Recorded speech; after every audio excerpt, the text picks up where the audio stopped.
3 minutes, and then we'll do that. Oh, I got a new follow on Twitter. Woohoo! Will Emerson. William B.J. Emerson.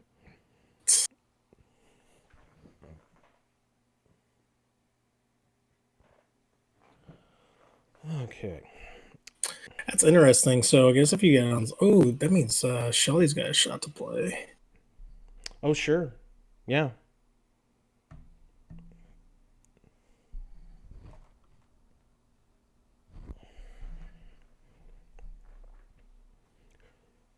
Yeah, I thought about it more after we talked about it on our break, and I think that's actually really cool that it's on the Switch. Because I figured that if you want to play it enough on the Switch, you're like us. You're going to play it with a bunch of people on Discord or via some other way of chatting, and it's just a better way. It's something with a controller. So, and you wouldn't have to do it, like you said, necessarily through Nintendo. No, yeah, I mean, because yeah, it is absolutely not ideal to do the chat, the text chat via the. Oh, look, it's yeah, that. Josh, you got to go. Josh, seriously, Josh, you got to go. We're trying to do the podcast. Oh my gosh. Thank you. Thank you. We'll explain later. Is there a way you could lock his room? So it is locked, but it's locked only to people with administrator. And he is one, so okay. He's got admin powers, so he's able to jump in there. God damn it. Okay. And that's the thing, is that at first I was like, okay, we have to make sure to get into a private room, and and I was like, so nobody accidentally jumps in, because Sturm will jump in some of my audio ones and be like, hey, you want to play Rocket League? But anyway, that's hilarious. I know. Oh no, I can't get to my audio. Or Warto coming in here with some fleshlight meme. Right. Oh, jeez. Which would be hilarious. It's like, hey guys, have you seen the new fleshlight? Like, no, we're okay, we're good. Thanks, bud. But also send me a link. All right. So we're good there. We're good there. Let's turn the intro on.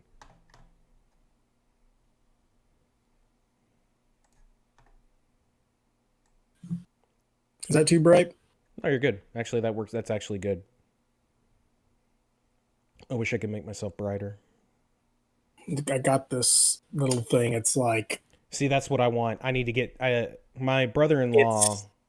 next to nothing. Yeah, my brother-in-law has two that are kind of on stands, like tripods, essentially, that he got from Walmart that are exactly what I want, and I just haven't done it yet. All right. Yeah, I got mine through Amazon, like really... Yeah, sure. Yeah, they could do the same thing. Spend no expense. Spend no expenses. All right. We ready to do this shit? Yeah, man. Are you cold opening, or are we just diving right in? I'm gonna hit the intro. I'm gonna do the. No. We are in the cold open. We've been in the cold open for 4 minutes now. Okay. So I'm glad you didn't say any of those words that you like to say. Naggers. Mm-hmm. Careful. I'd like to apologize to our public. Mm-hmm. It's pronounced Niger.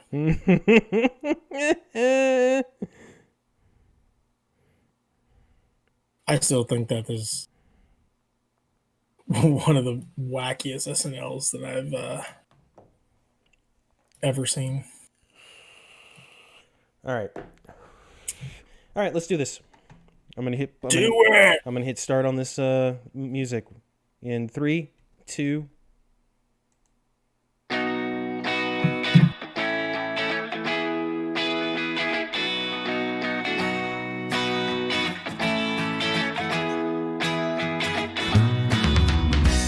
Hey everyone, it is Tuesday, December 15th, 20 and yuck. and you are listening to the MC Gamescast. I am one of your hosts, Mitchell Barrett, and joining me, as usual, the man, the mystery, the president of Video Gamesville, Charlie Zarzuela. Charlie, what is up, dude? Let the count stop and let myself remain president. There you go. We're here, Charlie. Charlie, this is episode 21, and the title of this episode is Marty, we must get back to the future. And dude, that's nice. Yeah, not bad, right? I'm not gonna lie to you. I've been working on that one. I'm telling you, man. We need to have him as a special guest for our scatter shooting one day. Charlie, have you heard about the Cyberpunk? Ladies and gentlemen, as I said, episode 21, the final regular style podcast of the year. We've got our game of the year next week, and then maybe a little something special the following week. But in terms of the regular ass format, this is the final. We're done with Missionary. That's right. We are done with Missionary. We are moving on to Reverse Cowgirl 69 or whatever the London Bridge. Yep, London Bridge. Whatever. But welcome everyone. We've got a fantastic show. Yep. We've got a fantastic show for you today. We got actually a pretty sizable bit of news today.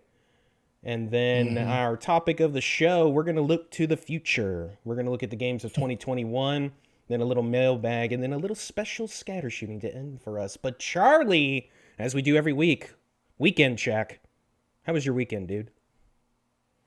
My weekend was eventful, sir. We started off the weekend, as anyone would during the December month, looking at Christmas lights. There is a place not too far from us where we don't know what the HOA setup is, but we have a figure that if you move into this neighborhood, you are kind of required to have a robust display in the month of December, because almost every house in this neighborhood is lit up like Christmas, lit up like the 4th of July and everything. And it was fun night. We had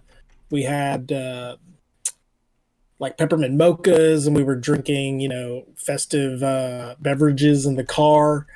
We had some popcorn going. We were listening to some melodies and tunes of Yuletide. There was this one. So we've gone to this place every year. The neighborhood's called Deerfield, which, I was like, perfect name.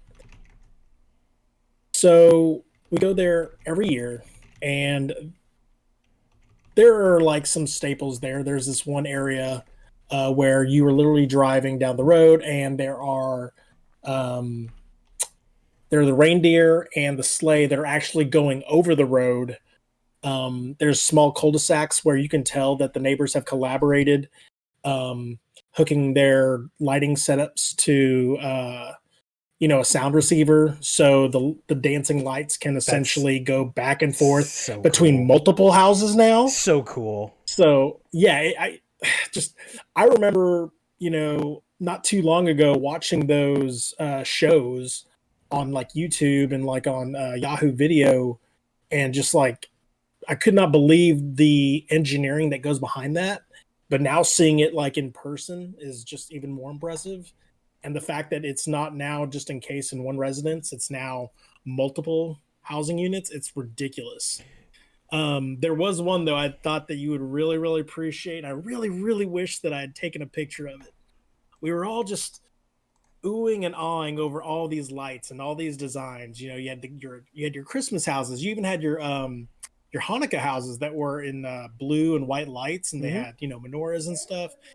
You had your Peanuts decorations. You had obviously Santa Clauses and the various sponsored characters there within. But there was this one house that was just completely off the wall bonkers, right? Lights all over everything. Like, we guesstimated that it's at least a $2,000 to $3,000 job. to put that together, with labor, lights, etc. So there's a house right next to it. Very simple lighting, and it said "Ditto" with an arrow pointing right at the big house. Yep, there you go. That's me. That's me. And I was like, as minimalistic as that is, that's really, really cool. It's genius. It's genius. We were touting that house for like the next. Yeah, pretty much. Cool. So yeah, we. I'm sorry. Do you want to ask something? What I was gonna say is that like there are a lot of Christmas, and this is gonna sound bah humbug, but it really isn't. There's a lot of Christmas things that I don't get into. Not that I hate, I just don't get into. Like a lot of Christmas music, I don't. Aside from classics, I don't get into. The whole idea of, oh, let's decorate the entire house inside and out. Like I like kind of a minimalist thing, but I will say when it comes to like Christmas kind of festive stuff, I love going and looking at lights of other people's houses. I've always liked that, back in the day, and I'm sure you guys did this too back in the day, getting in the car with your parents and you go drive around the big neighborhoods that do it up. Back when I lived where my dad lives in Seguin, there was a street that was really close to where my grandmother lived. That was everybody competed with each other. And it was the extravagant setup. That was back really before we had these services that you could pay someone to come and do all of that stuff, and these people were just doing it. And there was half of them would keep all the stuff up on the house, but never turn it on during the off season. But they were just like, we're just gonna keep it. Wow. We're just gonna keep it up, and maybe we'll add some stuff like in the lawn. Your reindeer, your Santa.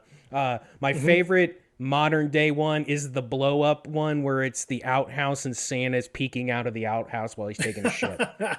It's the best. And no, Nick, Baby It's Cold is not my favorite song. It's Simply Having a Wonderful Christmas Time by Paul McCartney. But that's cool. Yeah, I think this weekend that's when I'm going to take the kids out and do the hey, let's go to Colleyville because that's where all the rich people live. And that's where the big houses are. So that's cool. What else did you do this weekend? Hold on just one second. Sure. So yeah, this weekend we did that. We pretty much on Saturday, because of all the rain and such, just kind of stayed in. We watched some Christmas movies. I know we did a little White Christmas with Bing Crosby and classic Danny effing K. Thank you, Griswold. Mm-hmm. It was funny because I didn't realize what that rant was actually referring to until I had watched White Christmas. Uh-huh. And I was like, oh, okay, you know, that's who those. I knew who Bing Crosby was, but I was like, who's Danny Kaye? Anyway, we did that, did some present wrapping, got, a huge mountain of stuff that we've got to catch up on regarding chores and stuff, But, no, I mean, I did that, watched the Cowboys, lose some draft pick spots. And, enjoyed a fun night, like that I'll iterate in the next segment. Yeah. What'd you do? I didn't do a lot. Friday night kind of hung a little low, played some stuff. Saturday, as we'll chronicle here in a few, I was not in a good mood on Friday. Just wasn't feeling it. I had played Rocket League earlier in the day, and because of my kind of foul mood, everything was pissing me off. And yeah, it's just it was a weird day. I don't need to elaborate, but sure. Sunday I didn't watch the Cowboy game. I felt good about that. I am sorry that I missed last night's game for many reasons. Sometimes two reasons. Number two reasons. Yeah, two reasons. Josh, you're good, man. No worries. But yeah, so I had a really low key weekend. I got the tree up. We have a pre-lit tree, and most of the lights in the those are great. most of the lights on the pre-lit tree don't work now. So, and it's progressively. So it started from the bottom. Now we hear. We started at the bottom of the tree. And you like that, did you? And it moved upward. So like the bottom kind of first kind of spirals started to kind of go out. Well, every day I feel like I walk in the door from work and I walk into the living room and it's getting higher and higher and higher to where now like the top third is the only section that has lights. Oh yeah, I mean, so I'm gonna have to replace those lights. Luckily, I can get the lights off of that tree. It's not like they're stuck to the tree. It's really basically they were just like, we put a row of lights on it. So so it was kind of low key. I'm ready for next week because I don't have to work. That'll be nice. So, but yeah, that's about it. But we'll get to next week. We'll talk about next week later on in the show because we got a little special thing next week. But we got to talk about video games. Charlie, in the interest of giving you the spotlight on your stuff because you have more stuff, I'll go ahead and get my shit out of the way because we all know what I did, and that is play Rocket League. I am deep into season 2. I have had a really bad week of Rocket League. I am playing like horse shit. I'm playing like horse shit. I feel so bad for our friend of the show, Nico, who has to play with me in duos and lose almost every single match we play because I am just hot garbage. Got a little bit of it back last night playing with our other friend of the show, Sturm. But I don't know. I don't feel like I'm doing anything like completely like I'm not like reverting back to old ways or anything. I've just had a bad spell, bad luck with partners, kind of randos when I get in randos, and just I don't know. I'm just off. I'll have 8 shots in a game and make 1 goal, and it's trash. But that game's great, of course. So, but anyway, that's all I played. So that doesn't matter anymore. Charlie, you got another big list of games, which is great. Tell us about all the shit that you've been playing. Well, to preface all the shit that I've been playing, I initially started playing Legend of Zelda: Link to the Past. That was on my Wii U.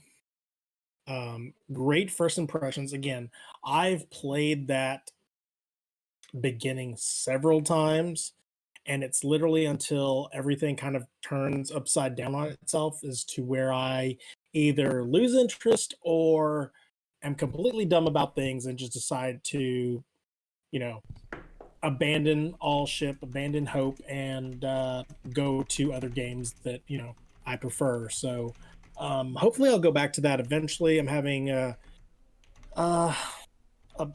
proverbial civil war amongst my hardware in regards to my cameras are fighting with each other, my headsets are fighting with my my microphone, my pets' heads are falling off, all this stuff. So I've tried to pull back technologically wise and go with a more straight streamlined service to better stream with. And so I've had to revert to I'm talking to you. No, you're good. I'm just messing with you. Yeah, I heard that.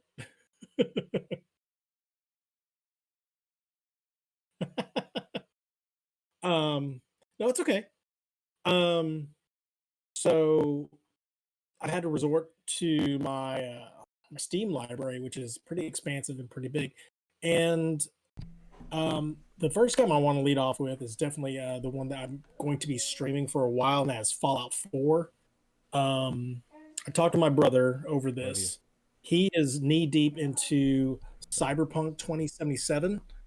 You can watch his awesome game playing like during all hours of the night at Josh Shizzle 2323, Mm-hmm. also on YouTube and Twitch, whatever.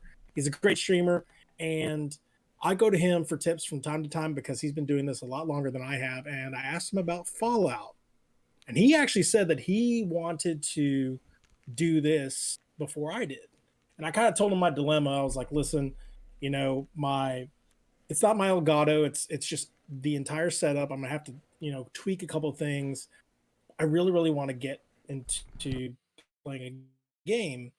And the two that I had chosen were Horizon Zero Dawn, which unfortunately that's on the PlayStation 4 right now, um, on the PlayStation Now. And I had Fallout 4 that was on there as well. That kind of reminded me. I was like, oh yeah, I have that game on my Steam library. So, long story short, I started playing that game.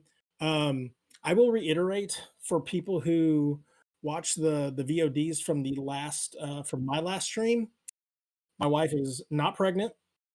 The reason I had dropped that game initially is because we had become pregnant at the time. Again, this is the end of 2015, and so once that kind of happened, my video game life was kind of put on pause for a little bit. When you have kids, you will understand. Oh yeah. Back to the game. That video game, I remember it starts off slow. I get that. You're building a whole world. You have to set um, all the building blocks to this thing, and I suspect that once I kind of get things going, once I get my feet under me, the action is going to be a lot more fast paced, especially like the fact that the difficulty just ramps up at the very beginning. Yes, I've beaten a Deathclaw already. Thankfully, I've ran into a power armor set, but that game, I mean, it still looks great. It still looks good. I mean, 5 years later, that game really, really looks good. Really, really runs well on the PC. Now that they've patched it enough, I know that like initially when I played it, there were several bugs. Namely, the area was the quarry Right. where it would just be this huge white block, like literally a white block that would just encompass the entire area. And until you entered through this weird imaginary apparatus, Mm-hmm. the part of the level would not like populate. It was really, really, really weird. So again, I don't know if that was my previous laptop that I was trying to run it on. This was a newer one that I'm running it on now, and it's playing great. So Yeah. um, I know you had played a little bit of it and felt pretty hard. I haven't run into that yet. Obviously, I'm only a couple of hours in. I can't believe I played my first go through. I had played it to about 30 hours, and Yeah. I can tell you for this, I did not crack the surface of what It's that game entails. yeah, same So here. I got about 25, 30 hours in. And look, like the it's not I don't think it's any fault of the game itself that I fell off of it. I think one, it is a lot like the previous ones, and I feel like I was needing something a little bit more than that. But like the game itself, like I never had an issue with the game itself. I just think that after playing 3 in New Vegas, and then and I thought I was like I just want more Fallout. Well, yeah, turns out what I wanted was I wanted Fallout but more, and it just didn't give it to me. And yes, seeing you play it, like I kind of want to get back into it and try again because got that itch. I mean, look, I love Fallout. I love it. Fallout 3 is one of my favorite games of all time. New Vegas is an incredible game, if not buggy. Like that's a buggy game, but it's still great. Um, I have no interest in 76. I think that game, we're going to talk a little bit about it on when we kind of talk about Cyberpunk a little bit, but you want to talk about a game that was broken and unfinished at launch. Fallout 76 is that to a T, to the point to where it took over a year to even get NPCs into that game. So I kind of feel like that Fallout needs a reset, and hopefully whatever the next Fallout is, Fallout 5, whatever, hopefully they do that and really try to look at what works in that game and continue that, and then what isn't working anymore, and do something with that that's going to make that series viable again. But Yeah. as far as Fallout 4, I would like to try it again. And in fact, this isn't in the news, but it is a slight news item, and it's not surprising. Bethesda and Microsoft kind of both talked recently about how now that they're together, like those Bethesda games are going to all be coming to Game Pass, and I think once that happens with Fallout 4, I think I will probably jump back into it because 76 is on there, but again, I just don't have a lot of interest in 76. But anyway, Sure. so that's Fallout 4. What else? Yeah, Fallout 4 again. Great game. Um so over the weekend, obviously I had said it was raining and we were just kind of like doing stuff around the house and stuff like that. I had totally forgotten I had downloaded or I'd purchased and downloaded the entire five five episode series of the Telltale's Batman. Mm-hmm. And this is very much on the line of Telltale's Walking Dead, Telltale's The Wolf Among Us, and it's a very, very interesting take on the Batman. Um, you see a lot of couple of key characters in there. It takes its approach from a more realistic standpoint. Um, you have your he has his adversary Penguin or Oswald Cobblepot that he's more preferably known in the series. Um, there is a darker tone to this game. Like Arkham Asylum had a very, very dark tone. Don't get me wrong, but when it comes to the dark tone, I'm referring to more on the lines of Bruce Wayne's history and more specifically his parents' history as to how they became rich and basically um the overseers of Gotham City. You come to find out, like spoilers if you haven't played this game yet, but you come to find out that Thomas Wayne was a little bit into the racketeering, that he wasn't all knight in shining armor humanitarian um, leader of the free world um, in Gotham City as he's perceived to be in a lot of the Batman lore and how it affects Bruce and Batman as well. It's a really, really interesting take. The mechanics are very, very much the same. Obviously, they've been a little more refined. You have your four choices of dialogue, which steer the story in certain directions. Um, and I think so. Looking at the Telltale games as they have gone along, you obviously have like your four choices, and then sometimes you'll have even a choice to not even speak at all. I've really really wanted to have the time. Like I will never have this time, but to have the time to just be like, I'm gonna play the completely stoic character where I don't say a goddamn thing. Period. Just to see where the story takes me. Like throw the oar away, just go. Basically, And I would whatever the love default story was. exactly. Rather than picking like something that's extremely paragon, something that's sarcastic, something that's very renegade.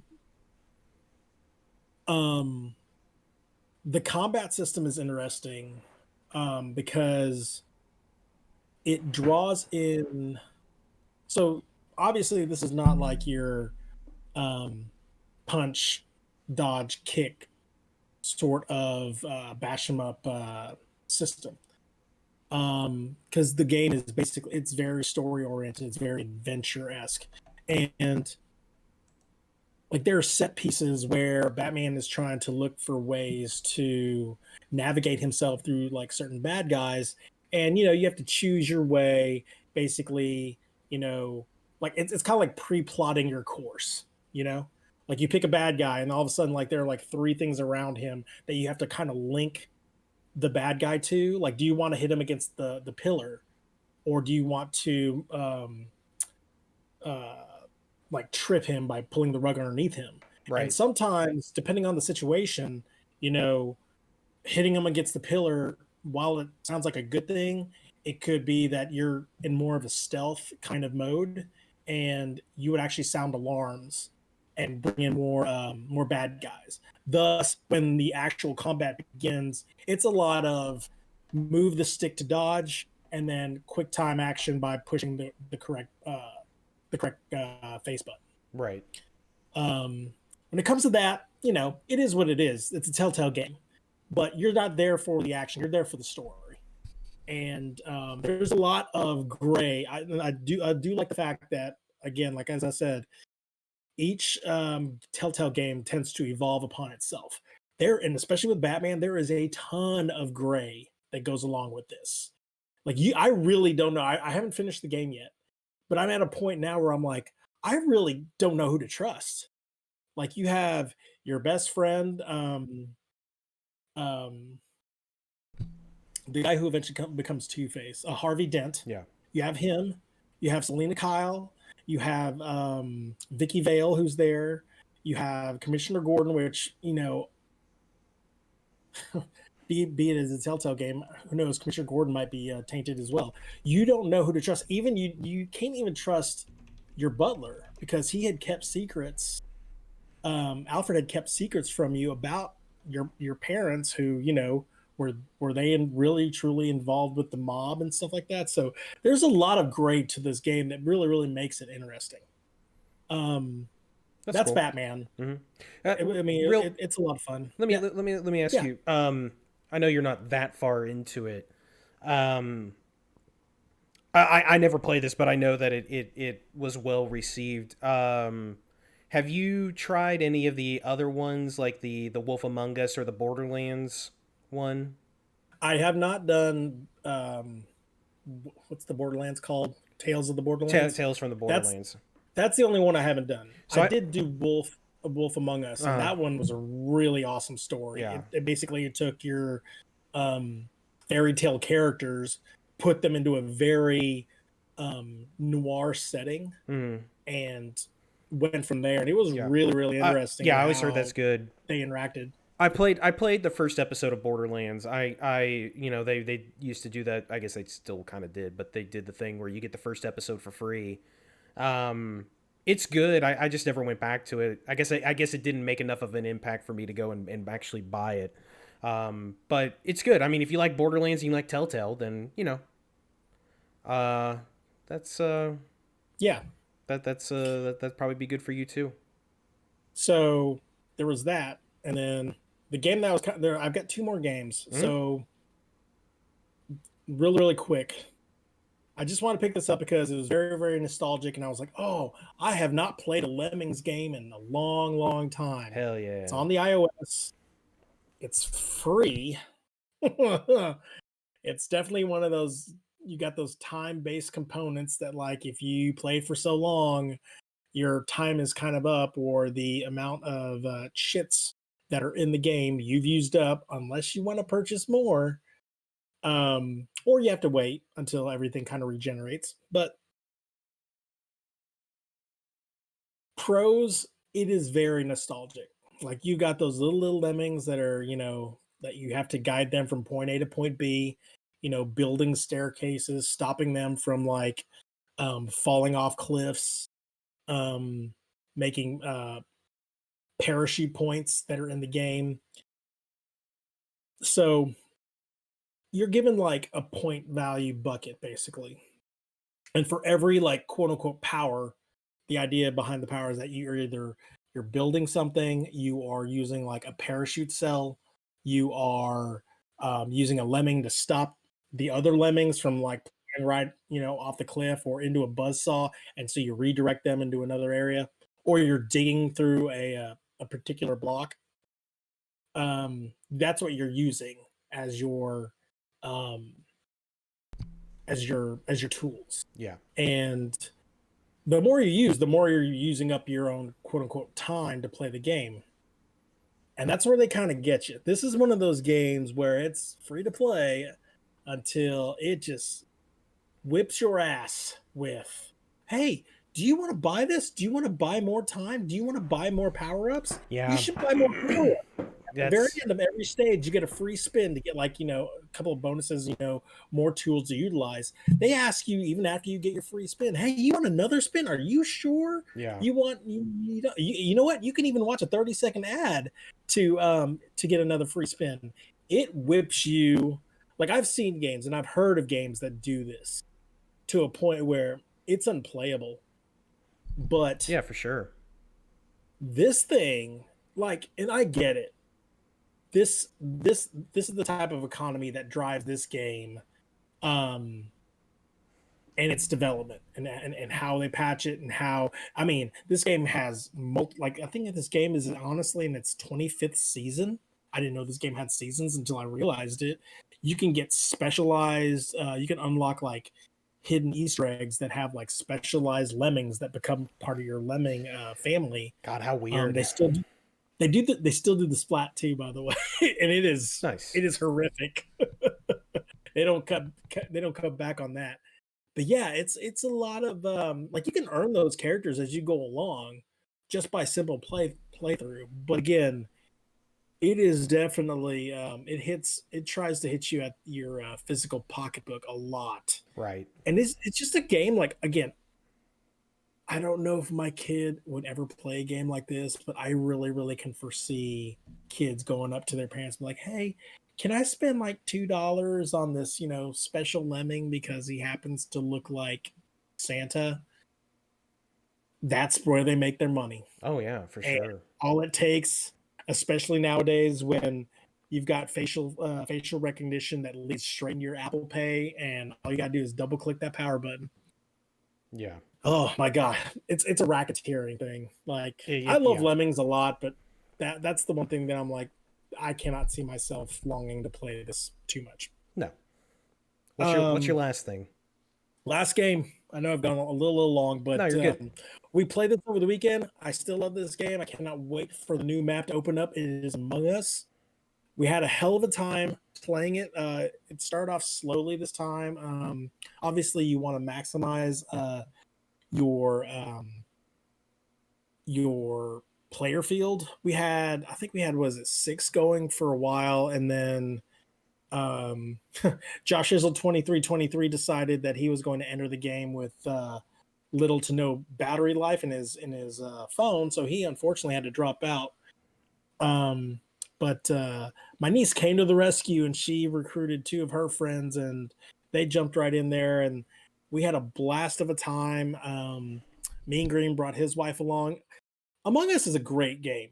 Like, I still don't know how it went almost a year and a half before all of a sudden people were like, what is this game? You know what I mean? Yeah. It's got the most interesting story, like, rise that I've ever seen in gaming.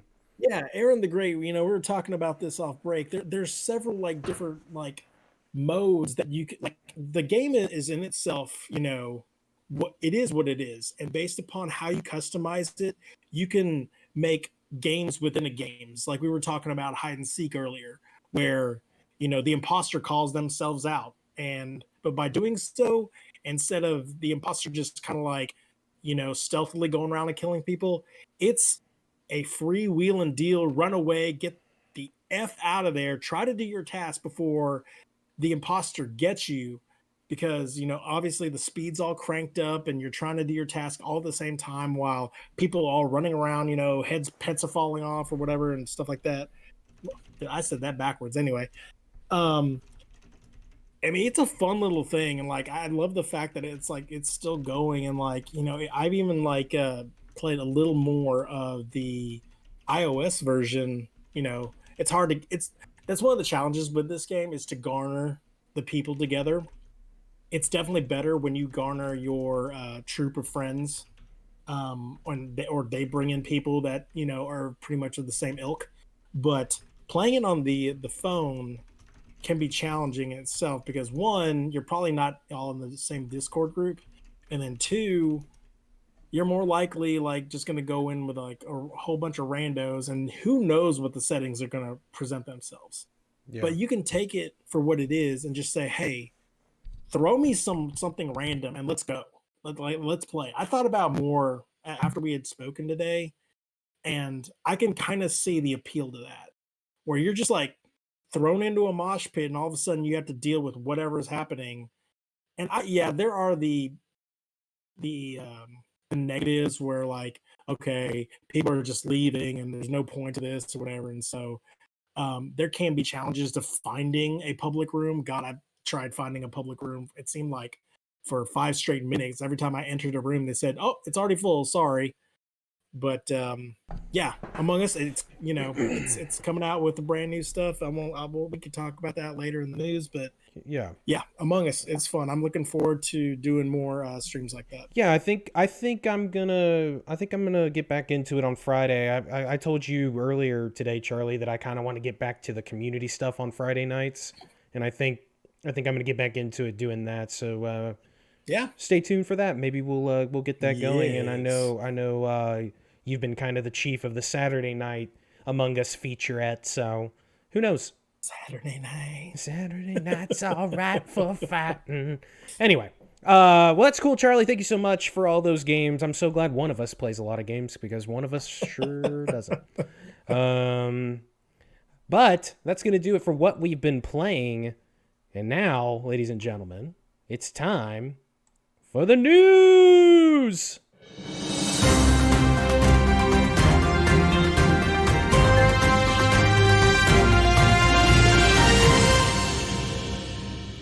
And Charlie, it's amazing that we are in the middle of December, actually getting into the second half of December, and we may have ourselves the biggest news week we've had in a long time.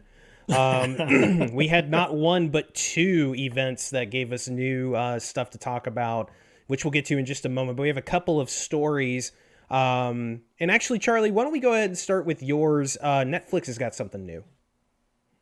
Yes, Netflix is making a new Sonic cartoon. It's going to be set to air in 2022. I am very, very excited about this. I didn't hear about this too long ago, but the more I thought about it, I was stoked to see it. I wonder how original this portrayal of Sonic is going to be, because I remember as a teenager watching Sonic cartoons, and there were 2 versions. There was one version that was ridiculously serious, and Robotnik was this evil, like, maniacal guy that, like, obviously Sonic and Tails were trying to overcome. It was, very... How should I put it? It was less slapstick than, I guess, the other one that I aforementioned to. Mm-hmm. The other one... Sonic loved chili cheese dogs, and it was very, very cartoony. Yeah. Dr. Robotnik would literally, like, while he was maniacal, he would just kind of like fall flat on his face half the time. He was less menacing. It was more of a Saturday morning cartoon show than like the other one was. Right.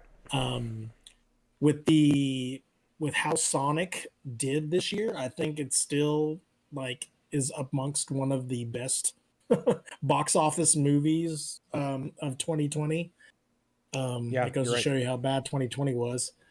But it may win an Oscar. That is, they were saying, the creators were saying, like, man, we were going for best, movie of all time, but we'll take best comedy. So right. We'll see. Like, the cast is really good. The fact that they redid the model of Sonic to, true Sonic to be correct. Oh God, it was so realistic looking, beady-eyed looking one.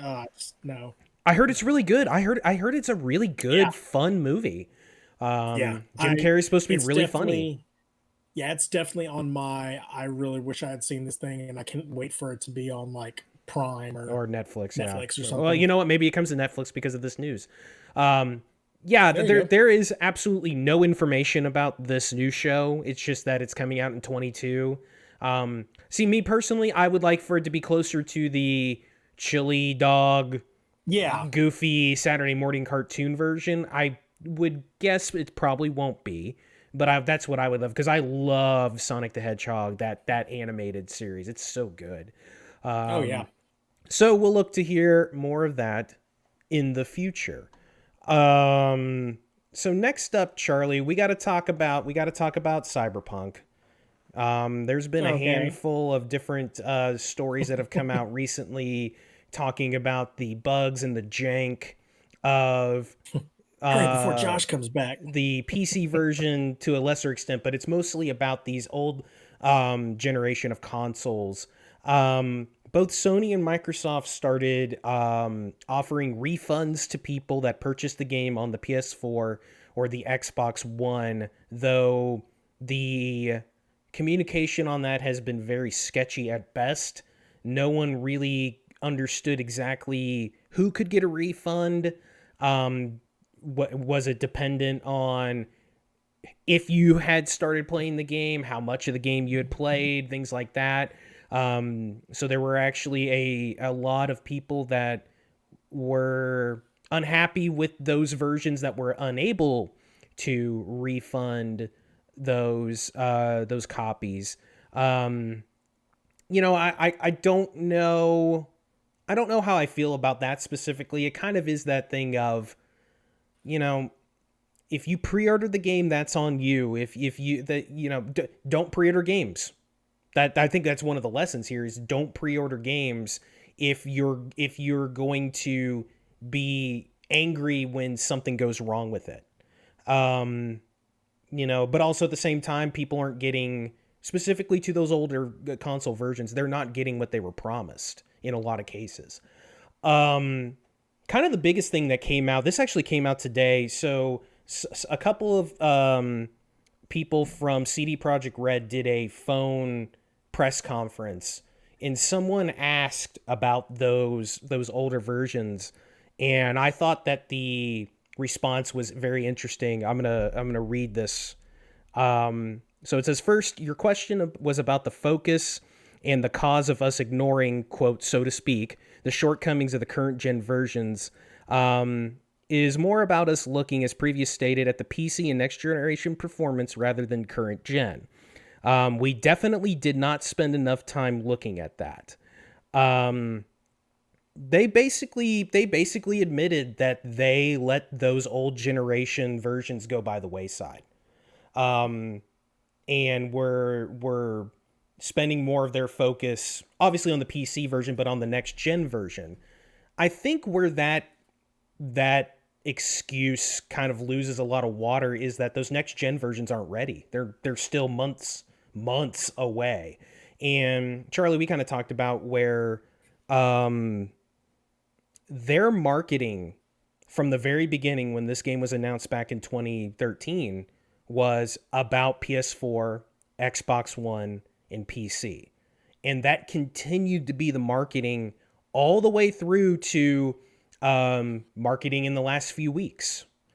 And so it is pretty staggering that they admitted that they fucked up on these versions. It doesn't make it any less kind of shitty that that's what ended up happening, because you would think that the PS4 and the Xbox One version were going to be the versions that sold the best of all the different platforms.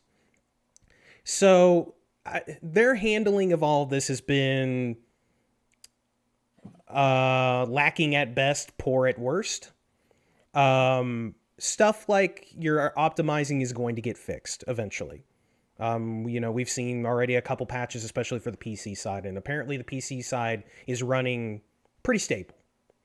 But I've seen people play this game, including watching Josh's streams. And, you know, to say nothing of the quality of the actual game itself, I don't know, I haven't played it. It looks rough, and the frame rate is pretty bad at places.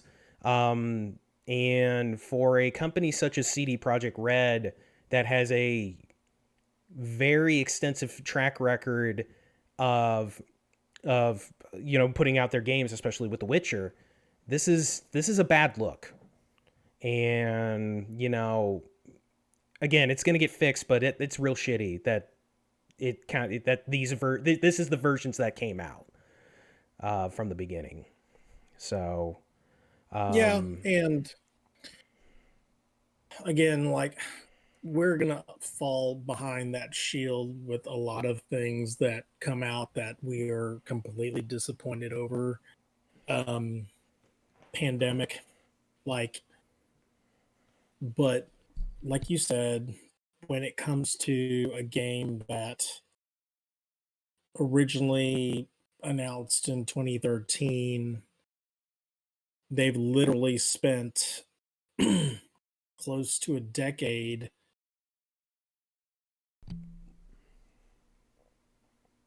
putting together a video game for that video game generation. mm-hmm.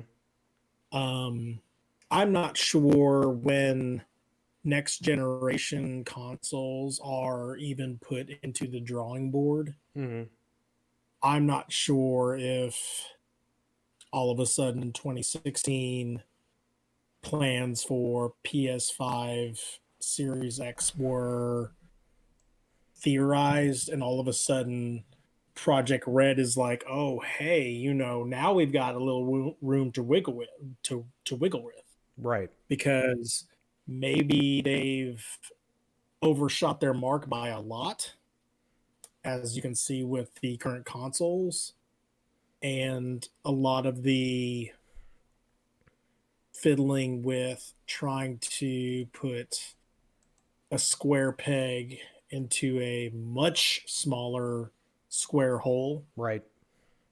was a lot more daunting, especially due to the timing of of COVID and people social distancing and companies um, reducing like their labor. And it's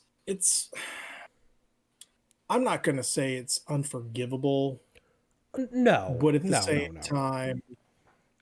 time, it is a very, very bad look Right. for Project Red. It is cool that they are kind of going out and saying, hey, there's a lot of companies that won't do this, by the way. It's very cool that they're EA. saying, hey, we screwed up. Yeah. We messed up.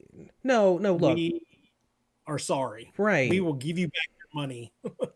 If the retailers will let you, they kind of don't have a Yeah. say in that. Well, no. Look, I'm not sitting here and saying that we should be like CD Project Red. You're fucked. The rest of we're never buying your. No, that's not what I'm saying. No. Yeah, I think there is a tendency, and this is extraordinarily true with Bethesda, that people that love those games, whether it's Fallout, Skyrim, CD Projekt Red games, they will give those companies a pass on open world jank and bugs. And I don't correct. and I don't I think agree with you. and I don't think that that's you can't do that. And the reason why you can't give them a free pass on it is because if you give them a pass, they're going to do it again. People gave Bethesda a free pass for ages. Oh, that's just how open world games are. Well, you know what? I played Red Dead 2. That's not Red Dead 2 was not broken. It had a bug here and there. Grand Theft Auto 5. You know, like Rockstar has a track record of that stuff not happening at launch. Other companies have that track record of that not happening.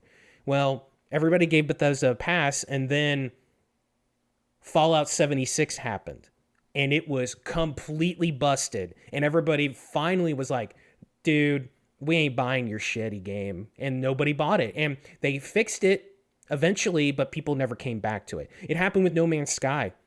It was not what the game was promised, and it took almost half a decade for them to get that game to where it was, and people got back in people's good graces. And so CD Projekt Red needs to fix this, and then whenever The Witcher 4 comes out or whatever they do next, this can't happen. The game should have been delayed 6 more months. There's no doubt about it.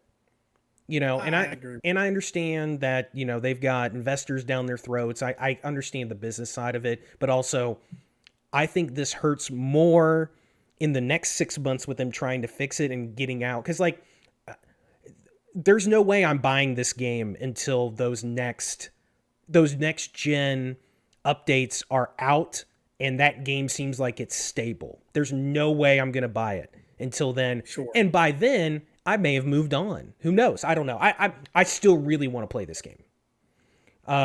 So it's just a bum. It's a bummer is what it is, because you know you want all the games to be good, and it seems like they really Yeah. dropped the ball on this. And it's a shame that their biggest customers are the ones that, you know, it'd be one thing if it was, because look, PC gaming, I mean, it's incredible, but that is not the majority of people. So it'd be one thing if if the minority was having the issues, but this is the vast majority, and it sucks. Yeah. So we'll keep an eye on that, of course. Speaking to Yeah. the consumer base that pre-orders items, I did want to add something to that.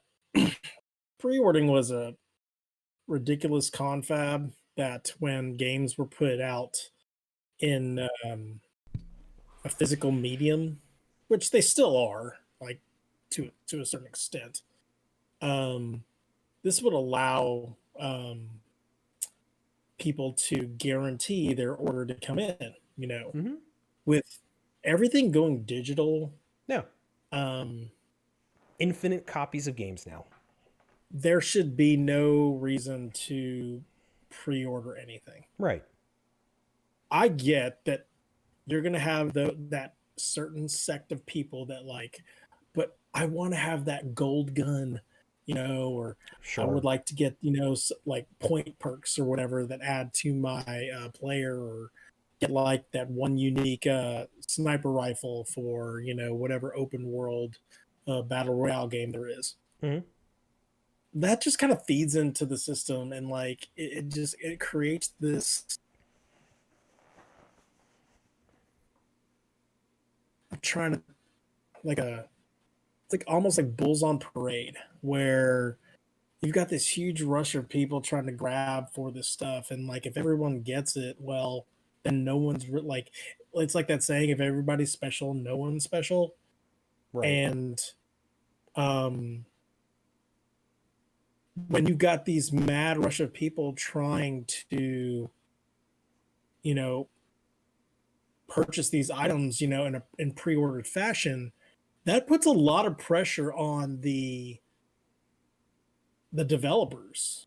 And who knows, maybe it's that added pressure that's like, you know, it's like you said, these games, you know, Cyberpunk, they've already sold like millions of units, da da da da da. This is going to be the biggest game ever, da, blah blah blah blah blah. Well, man, like that, all that they've already got, you know, their managers and deadlines that they're trying to meet. The last thing they need now is like, you know, investors like creeping more into the heads, like, oh, we got to get this Oh, out. We can't have any well, delays, it caused. regardless of like pre-orders. I mean, it caused the big crunch story, where they're Yeah, being forced to crunch on weekends and work overtime just so they can just so they can meet a deadline for what ended up being a broken game anyway.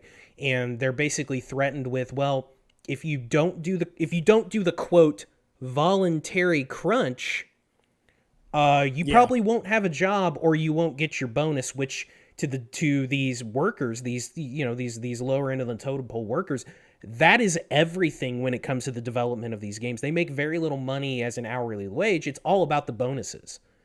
And you know, one thing that Bethesda, CD Projekt Red came out and said that the developers, all the workers on it, are going to get their bonuses regardless of the Metacritic reviews, because it was based on that, and I think it's because of this backlash from the basically forcing them to crunch to put out a broken game. So I mean, I guess it's good on CD Projekt Red for being like, okay, we're not going to fuck over the people working on the game just because we had to make a stupid deadline that yeah. didn't need to actually happen. It's a mess. I hope they fix it, and I hope the next time they make a game, this doesn't happen. I really do. Yeah. And one day I do hope to play that game. And look, I hope when you finally start playing it on PC, I hope you have no issues. I really do. And I hope you have a badass time. It sounds like Josh is having a good time despite some of the things that are going on with it, which is cool. You know, I'm glad he is, because he kind of almost bought that game blindly. He was like, man, I heard about this game. Let's go for it. And it sounds like he's enjoying it so far. So good on I will that. have something to report next week. Okay. Yes, we will have we will have a very short what we're playing segment before we get into our big thing. But I'm gonna get to this real quick because we need to get to the biggest thing. Nintendo put out an Indie World little 15-minute presentation this morning. There was a couple of neat things in it. Spelunky and Spelunky 2 are coming to the Switch next summer. And it's going to have the online multiplayer, and it's got the offline co-op, or I guess offline multiplayer for the original Spelunky. So that's cool. That's an obvious place for that game. Another one that was announced, it's this game called Cyber Shadow, which looks basically like Cyber Ninja Gaiden, and it looks so cool. It's kind of a 8-bit looking. It looks like Ninja Gaiden. It looks cool. That's coming out January 26th. Super Meat Boy Forever is coming to the Switch. It actually comes out December 23rd. And that's a console launch exclusive, so it's going to be on the Switch for a timed exclusive. That's cool. Among Us. Am I missing something not playing Super Meat Boy ever? I have played the original Super Meat Boy. It is a really cool, difficult platformer. It's hard, right? It's very difficult. Yeah. It is really cool though. But it's not difficult in the way where you're just like, this is fucking stupid hard. Like it is challenging in a way that it's really about that kind of Twitch gameplay. It's cool. And also, as we kind of mentioned a little earlier, Among Us came out on the Switch today, so you can play Among Us on the Switch. So that's cool. Now, I skipped over this because I wanted to save this for last. One of the other things that they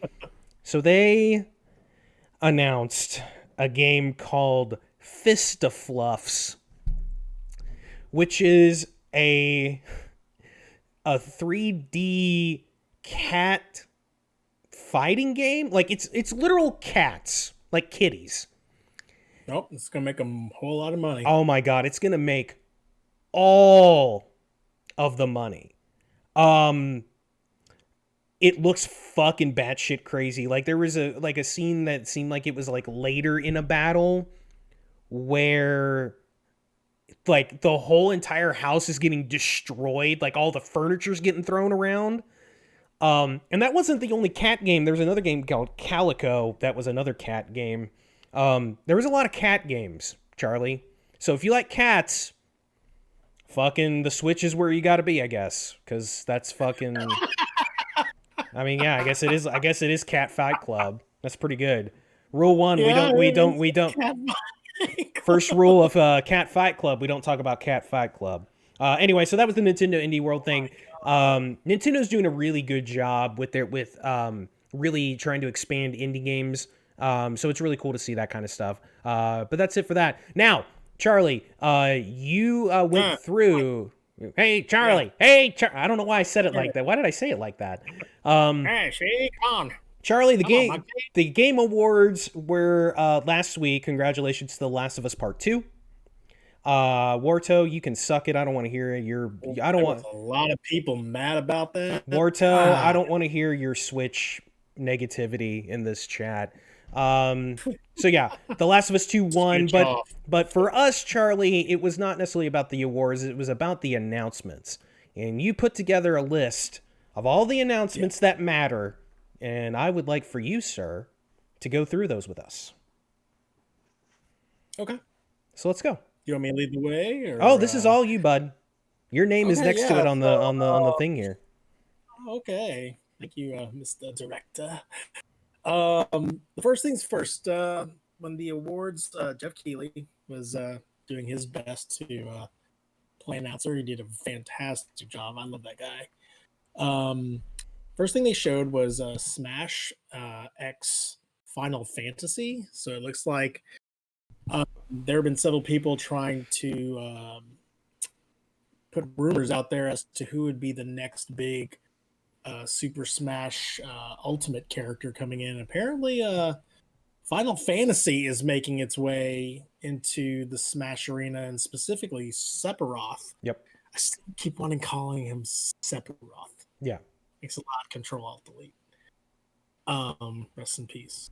So yeah, that's kind of, I mean, that's big. I mean, you've got two huge IPs coming together. Well, they've already come together. Cloud's been in the game since the beginning. I know, but like, you know, I know what you're saying, though. I don't know. It's pretty. Listen, Super Smash Ultimate is got a ginormous following. You know, Final Fantasy has a ginormous following as well. Mm-hmm. Like, yes, they've already converged and everything like that, but with obviously with no E3, you know, with Nintendo Treehouse kind of like, you know, doing its monthly thing here and there, promoting Monster Hunter and all the whatnot, you kind of forget about it every now and then. And so this was kind of like a reminder. And why not, you know, include that reminder with by putting one of like the most baddest villains in video gamedom of all time, into the game. Sure, he's absolutely the most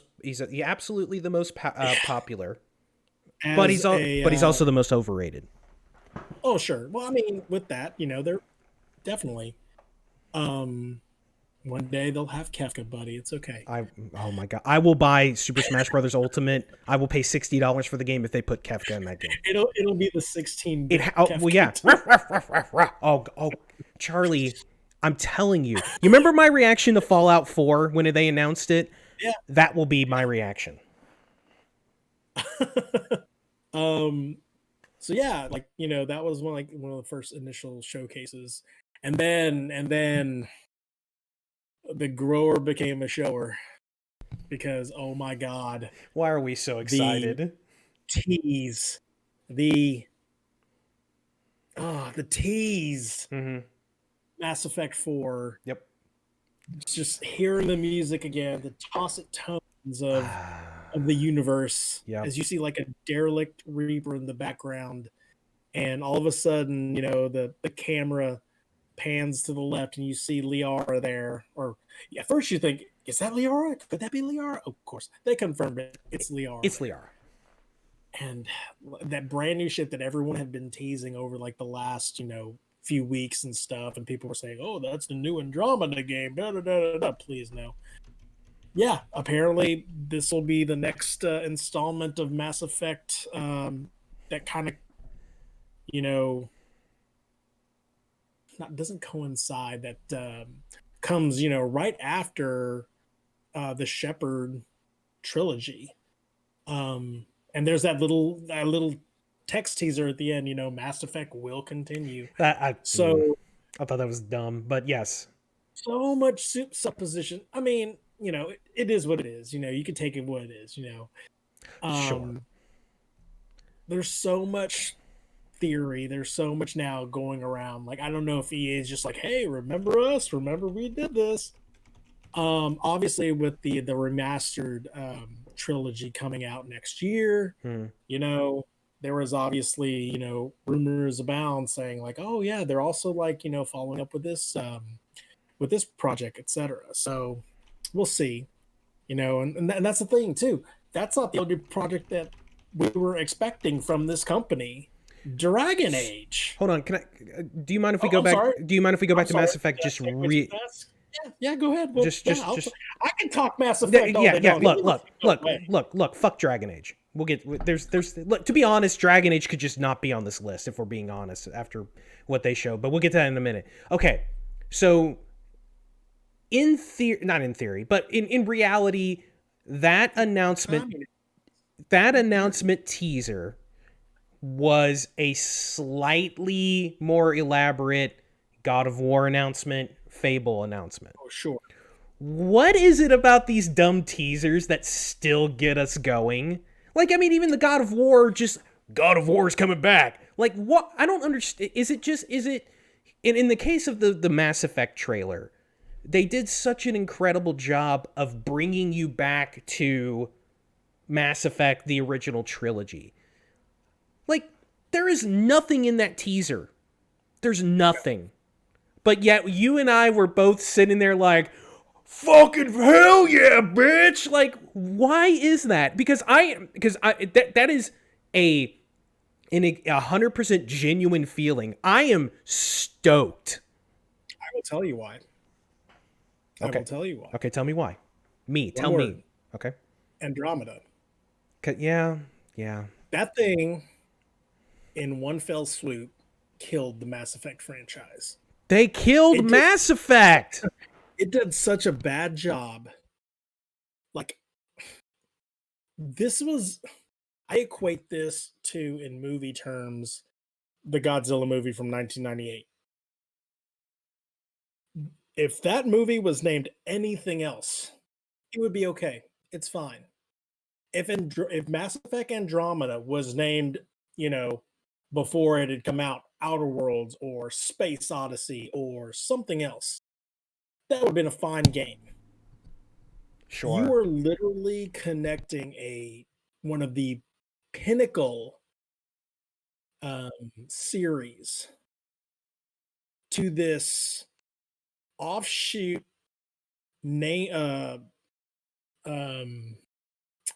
piece of I'm trying to think of a nice way. It'd be a piece of garbage. And and to be honest, and to be brutally honest, I've not played it. I hate to put labels on something that honestly I have never ever touched before. But it's like the Fantastic Four movie from like not too long ago. There is so much visceral negativity that is just encompasses it that all these people cannot be wrong. Oh, exactly. And so that is why, again, you're asking me the reason why we are so stoked. It's because we are getting all the feels again from when Mass Effect was not just good, great. Best series of last generation. The possibilities are endless as to what they can do with this. 100%. Will they course correct? Obviously we're trying to approach this from a very positive angle. Like, are they going to course correct things? What are they going to do with that existing IP? Can they, they can't fuck it up twice, can they? Can they? So I want to kind of I want to speak to that. Like, BioWare's in a weird place right now. They lost their creative director again. Okay. And look, I mean, we can I guess sort of transition into Dragon Age 4. The fuck was that? Yeah. Like look, they already did their teaser back in the summer and then they did it again? Like that was nothing. That was nothing. And look, and Morto in the chat says it right too. It's a part of EA. EA doesn't have a great track record these days either. Look, I am super stoked for Mass Effect. Like I cannot wait to see if they can turn that ship around. But also there is a part of me that's like, fucking BioWare though, man. I don't know. Like they're in a weird spot right now. With Dragon Age, I'll say this. I enjoyed Dragon Age 2. A lot of people find that game very, very disappointing because of how Dragon Age 1 was. Sure. I'm one Dragon of those. Age Inquisition came in, and it was one of the best games of that year. I like that game a lot. I wish I played more of it. I will not pass judgment on this new Dragon Age until we see the final product. Sure, you're right. You are right. But it's not shown well so far, though. That being said, they should do a better job at. And again, gonna say it again, pandemic. They should do a better job at promoting this thing. Oh boy, Warto makes a good point. Fucking Anthem. That's perfect. Yeah. No, they've invested so many resources and so much money into that thing. They should have just let it die. I mean, Anyway. Dragon Age. It's like a stock you purchased and you're like, well, I've almost lost all my money on it. Do we just kind of keep it there to see if things turn around, or do we just literally just sell it off and take our losses? Sometimes you have a little money left. Yeah. Sometimes you have a little bit of money left and you bet it on a 14 parlay and lose all four. Bringing it back to sports. Maybe that's what they're banking on, is that, maybe out of the ashes comes, heck, before a couple weeks ago, we didn't think Mass Effect would ever make any type of blip on our radar again. And look, at least for a long time. Yep. Speaking of blip on our radar, the thing I have looked forward to so much, every year we talk about it. What is the one thing that you really, really wish that you would see it at E3? And I have been begging for a Left 4 Dead. I was going to say sequel. It's got the sequel already, but Left 4 Dead 3. Right. I have pulled out of Vietnam. I am done fighting that war. Just like, Sony and I am on a break. That thing is never happening. It looks like, I understand Valve has Steam now, and that sucker is just printing money left and right, and that's a great business plan. Why falter? And they're making projects here and there. It's great what they're doing. But man, when I saw the trailer, and I guess like the world premiere for Back for Blood that's coming out, holy crap. It's basically Left 4 Dead 3 in a nutshell. Zombie rushes, zombie invasions with their specials, that type of gameplay is never going to go away, regardless. And, you could argue that it hit its pinnacle with like the Left 4 Dead series. It's doing really, really well in the Call of Duty series. You have offshoots of it, Dying Light. You have, I'm trying to, there's so many. You had the Dead Islands. You had Dead Risings. As long as there's a story to tell therein or in some form or fashion, these games are always going to exist. And I'm cautiously optimistic and kind of frothing at the mouth to play a game like this again. And we all have different consoles and platforms and such, and who knows what 2021 will bring for us. But I'm praying that, some type of cross-platform system will be in place. So it seems like every multiplayer is going for that nowadays. Yeah, because it's on everything. It's going to be on everything. Wait to play that game with you, dude. I'm with you because like it looks awesome. Yeah, it looks fantastic. I mean, you and I talked about this on a prior podcast when we were kind of going over our history of playing games together. Like Left 4 Dead is one. It's a top 2, top 3 game that we played together. And yeah, if this spiritual successor brings that back in a big way and it's good, then yeah, that's totally something that we would play together. And yeah, hopefully it does have the cross compatibility. I mean, it's going to be on everything, old consoles, new consoles, PC. So hopefully they've got that cross play. That's really cool. That's really neat. Yeah. And so we have that. And now we also have, it seems like, a return. I never played this, so you can speak more to this than I did. Sure. The return of Perfect Dark.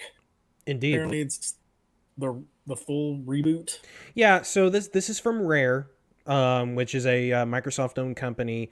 Perfect Dark, the original Perfect Dark was on the Nintendo 64. It was the spiritual successor to GoldenEye, made by the same company, Rare. They did make a Perfect Dark for the original Xbox, or maybe that was 360. Maybe it was a launch 360 game. Perfect Dark Zero. Perfect Dark is the original Perfect Dark was great. Perfect Dark Zero was okay. They made a remaster of it later. I don't have a deep affinity for Perfect Dark, but this is good in terms of a first-party Microsoft product coming out. I don't believe that a date was given. I'm looking it up right now. Vamp. for just a second. Hello. My name is Luigi. Okay. I'm at the show now. Hello. Should It's I me, should I Luigi. should I bring back Dr. Brown? Yes, it does seem. Yes, it is a 2021 game. So yeah, so that There you go. so that gives Microsoft another first party game. I don't think that's enough, but it's a good start. That's interesting. I'm sure it'll be on Game Pass because it's a first party game, so I'm sure I'll give it a shot. Hell, if it's free, I'll definitely give it a shot. But that's cool that Microsoft was able to get a first party game into an an announcement out for it. That's really all I could say on it. Okay. What's next? Yeah. Hey, I mean, people are excited about it, so Yeah, for sure. it must move the needle for a lot of you Perfect Dark fans. Well, I mean, we got to have something else to play besides Tetris, apparently. Eventually, brother. I'm doing just fine. Anyway, a new IP is coming out by the makers of Dead Space. Now, we initially thought that they were going to make a visceral version of a Star Wars property that never kind of came into fruition. Drat. Really, really hoping that for that. But there's a game called the Callisto Protocol. It is a horror, intense video game. The first time I saw Glenn Schofield, who is one of the creators of Dead Space, pretty much announced this game, I was like, yep, I've already spent my $70 on this sucker because I'm all in, because I'm sorry, Dead Space is one of the best series in my eyes, save the third game. Yes. Most disappointing game of all time for you. Yeah. And so the teaser trailer really doesn't show much. Sure. It shows some really gristly characters and monsters, which Visceral is known for. So really, really excited about that. Disco Elysium, the final cut. If you haven't played Disco Elysium, it's very much like what Fallout used to be before it became a first-person / third-person shooter. Right. It was a 3/4 above the head, overseeing an entire map, and you are interacting with a whole bunch of people in like the wasteland, basically, and running into adventures and such like that. Really, really cool. Crimson Desert. I'm trying to remember what that is on the fly. I don't remember that one. That's the only one on here that I didn't. Open world action adventure game by Pearl Abyss. I don't remember seeing much of that. Oh, I saw on the list. Like, everyone was kind of like going gaga over it. They're the makers of Black Desert. That's that free online massively multiplayer RPG. Yeah. Yeah, that's weird. Yeah, I don't know. I don't know much about that developer. World game. The trailer for Crimson Desert dives into open world games. Oh, it's slated for next winter. So, there's another. Yeah, I mean, if you're into Black Desert, sure, this might be. I don't know anyone. Yeah, that's one of the things with the Game Awards stuff, is that there was they released a lot of videos where it was very ambiguous. All of a sudden, like, I mean, you even had Callisto Protocol. The only reason I like that kind of ticked my radar a little bit was because of who was behind it, Glenn Schofield. Perfect Dark, I'm not a Perfect Dark fan. I remember the title from N64 days, but never really hit me that hard. What did strike me though was what I initially thought was the new Horizon was it Forbidden Worlds trailer? Forbidden West. Forbidden West. I'm sorry, yes. Thank you. I thought it was that. And then all of a sudden, Vin Diesel comes into this sucker. So fucking stupid. Groot. And it turns out we have a new Ark game, Ark 2. I never played the original Ark. God, it seemed like it was an early access for like years and years and years. It still might as well be in early access. That's a very broken game. But Sure. I told you this the other day. I heard this on another podcast. Yes, people, there are other podcasts besides ours, but always listen to us first. And this is totally 100% true. How much money did the original Ark make if they can just be like, yeah, Vin Diesel's in our fucking game and he does voice work for it? And apparently, like, he is a huge part of the single player stuff for Ark 2. Like, apparently, like, he's in it. He's kind of like Keanu Reeves in Cyberpunk. Like, he's a main character, which is bonkers and weird as shit. Like, he looks weird in like fantasy like gear, you know? Yeah. But that's funny. Yeah, That's hilarious. Because he's a face we recognize so much. When I watched that trailer, God, it seemed like, I don't know if it was just the rendering or the quick pace action. It almost seems like someone refaced his face onto the character that should have been the protagonist. Sure. You know what I mean? You know what though? He looks good. It looks but you are right that it does look like it, you know what it kind of looks like? It looks like the next generation of Game Face. Yeah. Like the old EA Game Face, but good. That is what we could be seeing. I mean, God, bring back Game Face. That technology's got to work well. Keanu Reeves doing that and Vin Diesel doing this. I mean, are we seeing a new wave where all these you're going to start seeing all these Hollywood, That's a good point.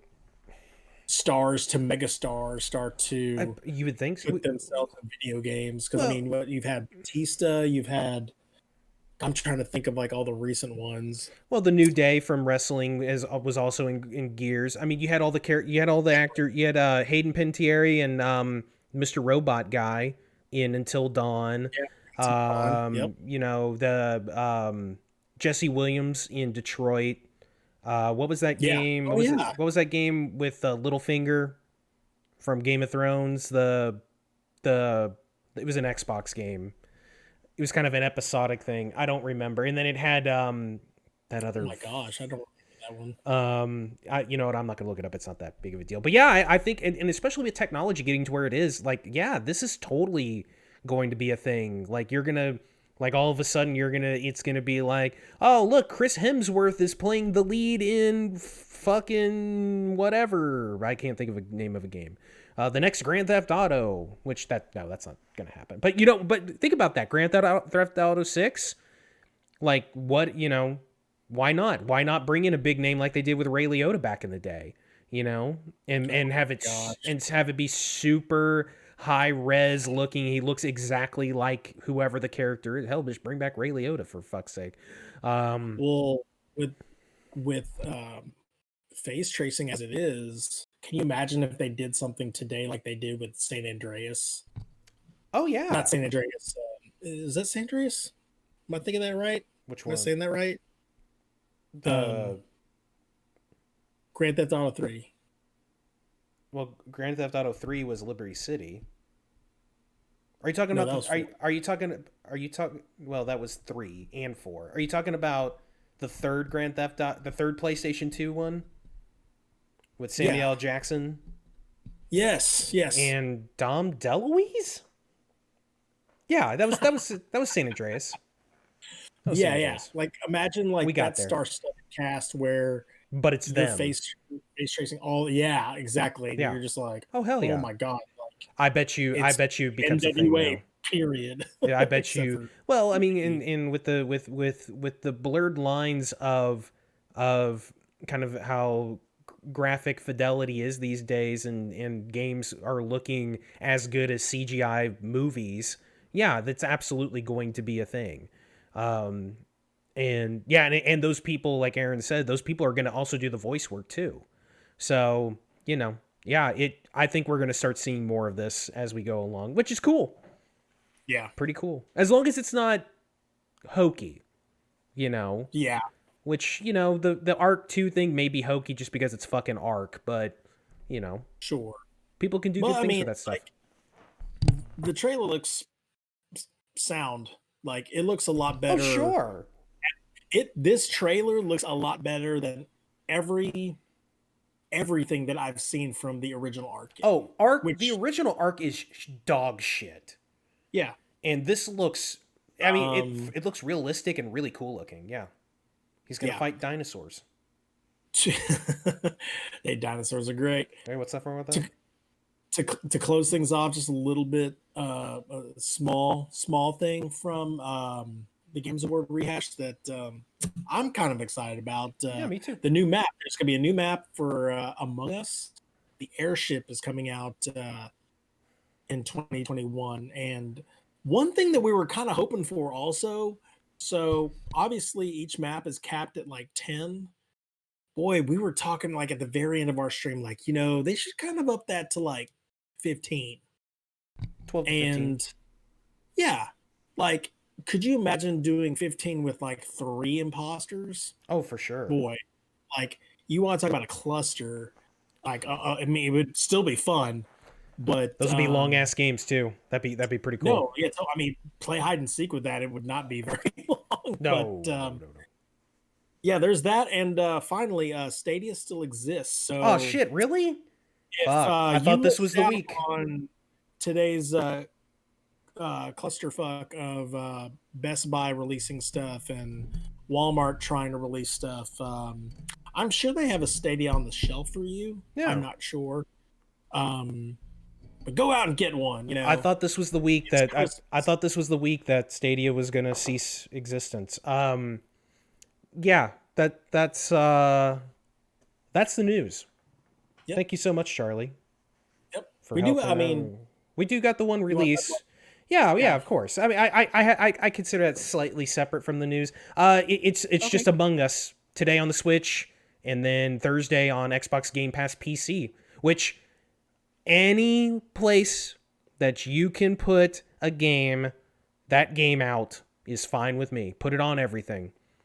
Because that game needs to be played. Just put it on the TI-85 graphic calculator. Yep. I would play that. I would play that too. Put it on the fucking Nintendo 3DS. Fucking it would work well on that. I bet it's got a Wi-Fi. So that's the news. That's the new releases. We're done with new releases. There's nothing else coming out this year, aside from Super Meat Boy on the 23rd. But that doesn't matter because we're kind of done with that aspect of it. But Charlie, it is time to look to the future. Before we get into our game of the year next week, let's look forward to 2021. Hopefully, by sometime in 2021, both of us will be in the next generation. So I put together a list of games that are coming out next year. Some of them have dates, some of them do not. Some of them may not even make next year. And I thought, Charlie, that we would go through that list and talk about the games. I tried to put a list together of games that we would be interested in. If it turns out that that's actually not the case, then we can always move on. But let's start off with the big haymaker to start the year, Hitman 3, which comes out on everything on January 20th. In fact, there's even a rumor that there's going to be a Switch version. That's pretty fucking cool. That's crazy. That's cool. Yeah, this comes with VR stuff, right? This also has VR support for PC and I believe the PlayStation VR. Yeah, this is the big game to start the year. It is the third in the series of the new era of Hitman. Josh has been playing a ton of Hitman in the last couple of months. Charlie, you've played a ton of it. I plan to get to it at some point before Hitman 3. Yeah, it's fucking Hitman. That's kind of all you need to know. So let's get rid of you. So I don't know much. Right. I do want to be famous. Charlie, I don't know a heck of a lot. I don't know if anybody really knows a lot about kind of where the state of the story is or what the story is going to be about. But it sounds like that this is just fucking let's fucking do some more Hitman. So I played more Hitman 1 than Mm-hmm. I have played Hitman 2. I'm starting to see the improvements that they have made between 1 and 2, and the great stuff that they carried over.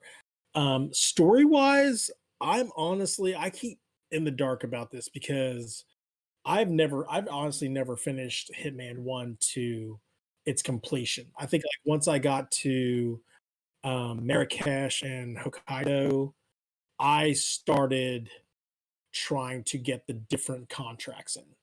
And when they were doing it like a weekly contract, I would start playing those because they were obviously limited in time and scope. Um, I'm looking forward to during my time off putting a considerable amount of time in just literally like soldiering on through the campaign. If I'm not playing Fallout on the stream, I'm probably going to be playing this offline to get through 1 and through 2 because I would really like to catch up with the storyline.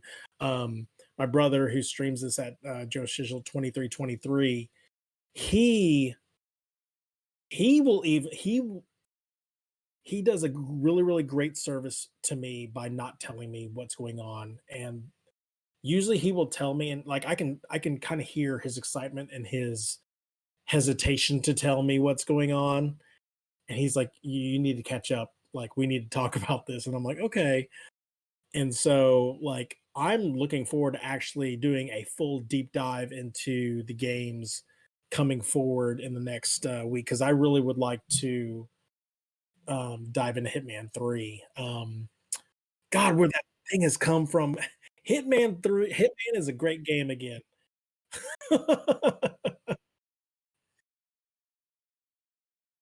Yeah,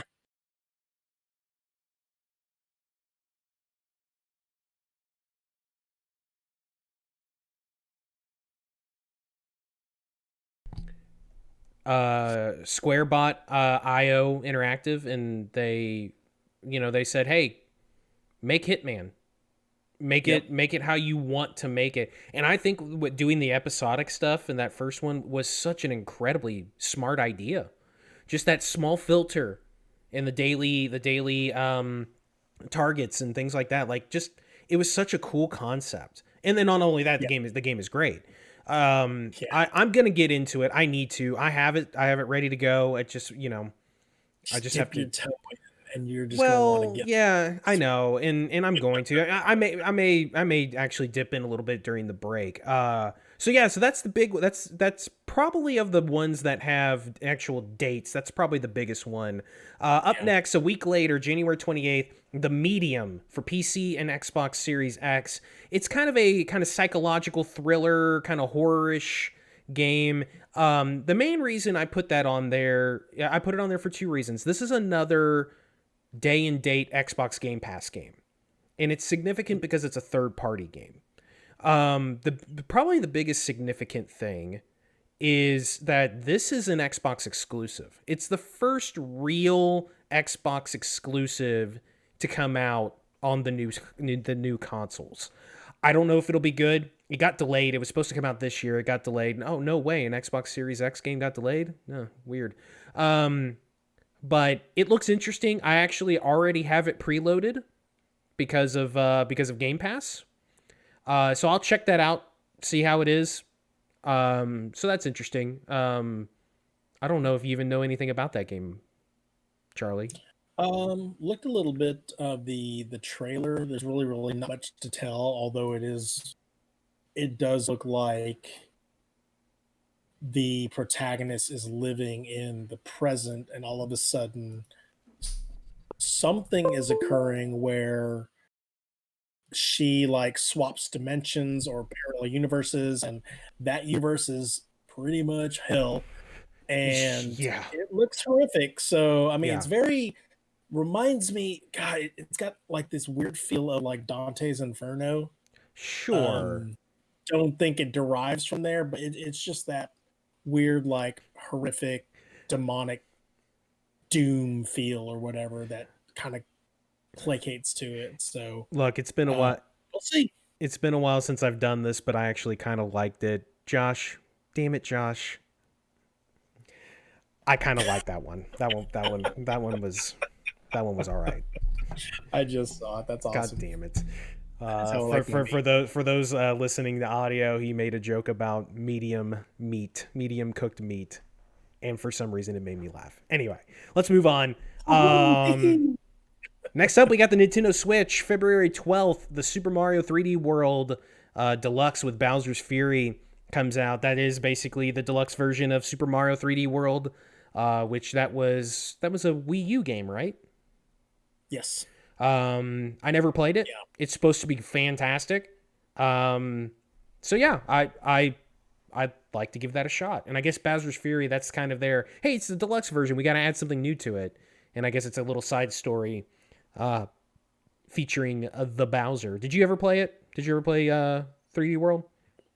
No, I did not. I've seen a lot from it. It looks redonkulous. Yeah, it looks cool. Like it looks really, really crisp and really, really good. Yeah, I'm going to have to give this a shot. Yeah. Next up, that Prince of Persia remake. Remember Prince of Persia, Charlie, on the PlayStation 2? God, I remember the Prince of Persia. It's a good game.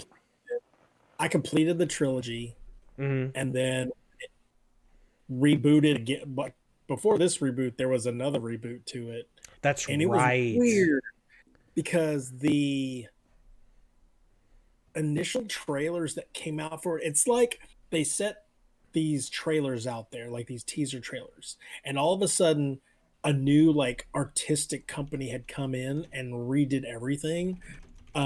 Their cell animation was kind of interesting at the time. I was just like, but it looked nothing like its initial like release out into the wild. It played really, really cool.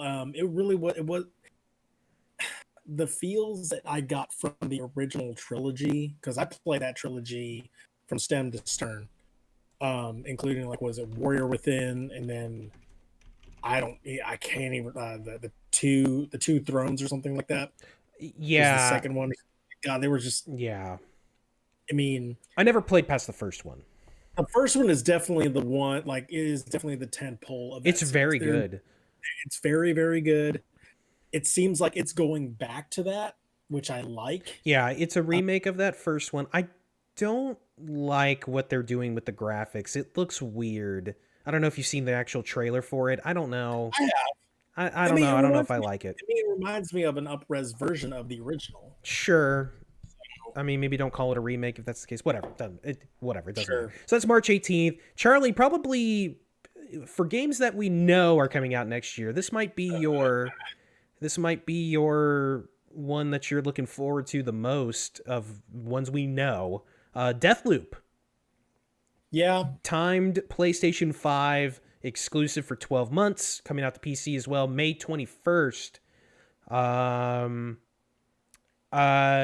Yeah, that's the makers of the fuck is that first person stealth game?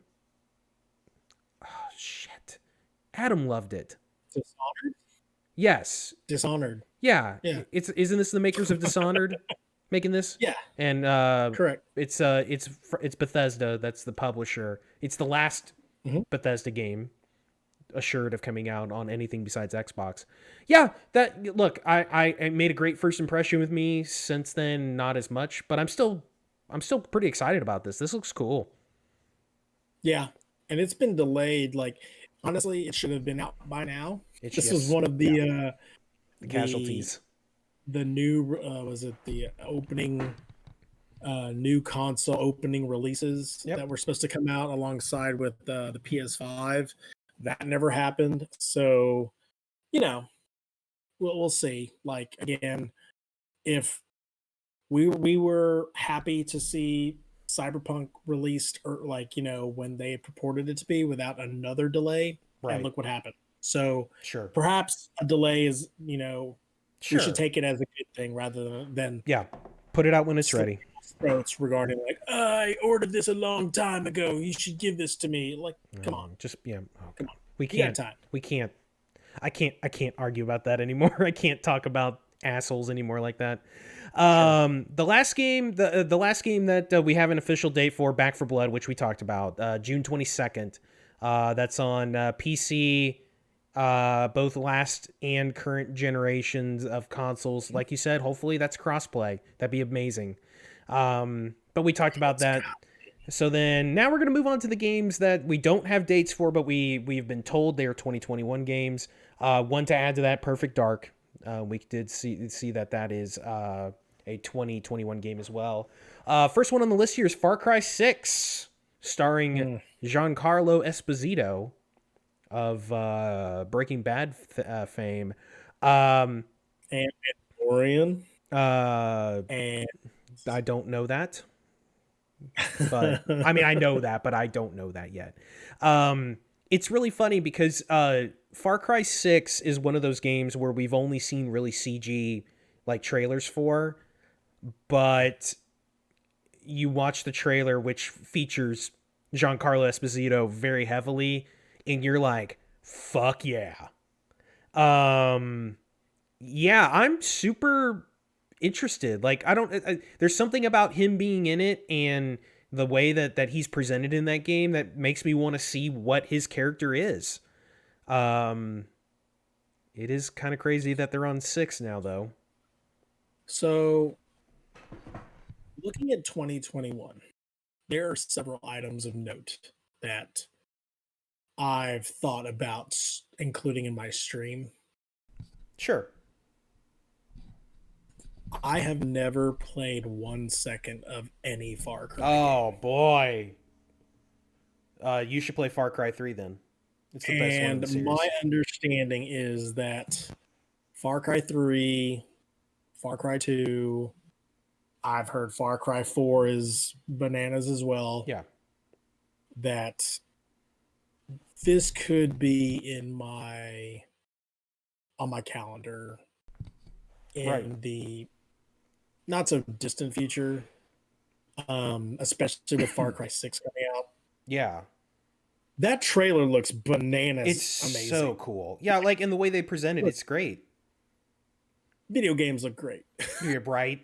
When you have time to render the cinematics for stuff, like Blizzard, used to be at the forefront in regards to for sure their cinematics. Oh yeah, StarCraft. And I am thoroughly impressed at how people have caught up to the heights of these artistic endeavors. Yeah, Giancarlo. I was about to call him Giancarlo Stanton. No, not the same person. No, not the same person. It's almost 1-to-1, and I love the setting of where it takes place. Right. I'm not sure if that literally is a set piece or if that is kind of what is going on, the chaos of some type of revolution. It looks bananas, and I've told myself every time I see this Far Cry trailer, I'm like, yep, that's a tremendous black hole that I'm going to definitely fill in the near future. There's another example of a pretty big name actor being in a video game and prominently featured. That's exactly. So yeah, Far Cry 6, that's a big title for next year, and it's that's a next gen game. That's not, I don't believe that's for, or at least that's not the lead consoles of the old ones. The next gen upgrade for Cyberpunk is coming out next year. Well, we hope next year. I'll be waiting until those come out, of course. I mean, I've got a next gen console. I hope those versions are ready. I hope they're good. Josh, it's coming out for all of it. I hope Far Cry 6 is optimized for next gen though. But so Cyberpunk, hopefully the next gen versions, the upgrades come out next year. They're free upgrades if you purchase the old version. Up next, Gran Turismo 7. I saw this on the list. I was like, no fucking way. Look, I haven't played Gran Turismo since 4. On the PS2. it sounds like Gran Turismo kind of lost its way after Gran Turismo 4. In Forza, kind of took over the simulation side of racing games and kind of arcade with Horizon. So it's a I don't think I have a ton of interest in Gran Turismo, but the biggest reason to put that on the list is the same reason why the next game's on the list too, Horizon Forbidden West. Again, it's the first party support that PlayStation's already got for the PlayStation 5. We'll talk about the other game at the very end, but they're churning them out. And with Horizon Forbidden West, this is a sequel to Zero Dawn, which is a very good game. I wish I would have played more of it. You should play that game if you haven't. But it's just the continuation of Sony putting out multiple titles a year from their first party support along with their third party exclusives, Deathloop. They're just continuing to kill it. And if you look at that list, aside from the second to last game on the list, which we'll get to later, again, Microsoft just doesn't have it right now. And it looks like 2021 is going to continue the domination of Sony. It's been since December 6th of 2013 since a Gran Turismo game has been released. Yeah, and was that Sport? Yeah, and that was for the PlayStation 3. And that's supposed to be a bad game. And no, this wasn't Sport. This was just Gran Turismo 6. Okay, so actually, yeah, my apologies. Sport was released in 2017. Yeah, which is supposed to be a bad game. It's supposed to be terrible. It's like always online shit that was real bad. So like a proper I'm thinking of like the numerical core. Sure. So yeah, that's crazy. It seems like every year or every other year, Microsoft is putting out some type of Forza game. Oh yeah. The rumor is Horizon, or I should say, the new tentpole Forza is supposed to be coming out either this year or next. Yeah. So it seems like Sony just approaches the racing arena from a different perspective. Sure. Golly, that's been so long. Look, if they get back to their roots, that game can be good. Like Gran Turismo used to be the standard for simulation racing. It was incredible, and if they can get back to that, then they definitely got it. They got it. They'll be able to get that kind of back on track. But yeah, Horizon Forbidden West. That'll be out this year. I believe that is a first half of the year game, sometime in the spring, late spring. Charlie, of major interest to you and I, the Mass Effect Legendary Edition is out next year. I believe that is also a first half of the year game. It is the Mass Effect Trilogy 1, 2, and 3 remastered for, I believe this is an old generation game. I think this is a PS4, Xbox One. I mean, obviously you'll be able to play it on the new consoles. Mass Effect is that trilogy is one of, if not the best trilogies of all time. It's cool to have that all in one place, remastered. They're probably not gonna fix the issues of Mass Effect 1, but whatever. That's an interesting question. How much do you think it'll be? I guarantee you it'll be $60. I don't think there's any chance it's not. It's EA. It's EA. There's no chance that it's not 60. I will be shocked if that is not $60. Hang on, let's see if there's a price up. I'm gonna go to Amazon.com. Mass Effect. God, because it's 3 full games. You've got, I imagine all the DLC is included. Now, it's possible that this is a placeholder, but on Amazon, the Mass Effect Legendary Edition PlayStation 4 version is $60. Okay. That's actually, you want to talk about a hell of a deal.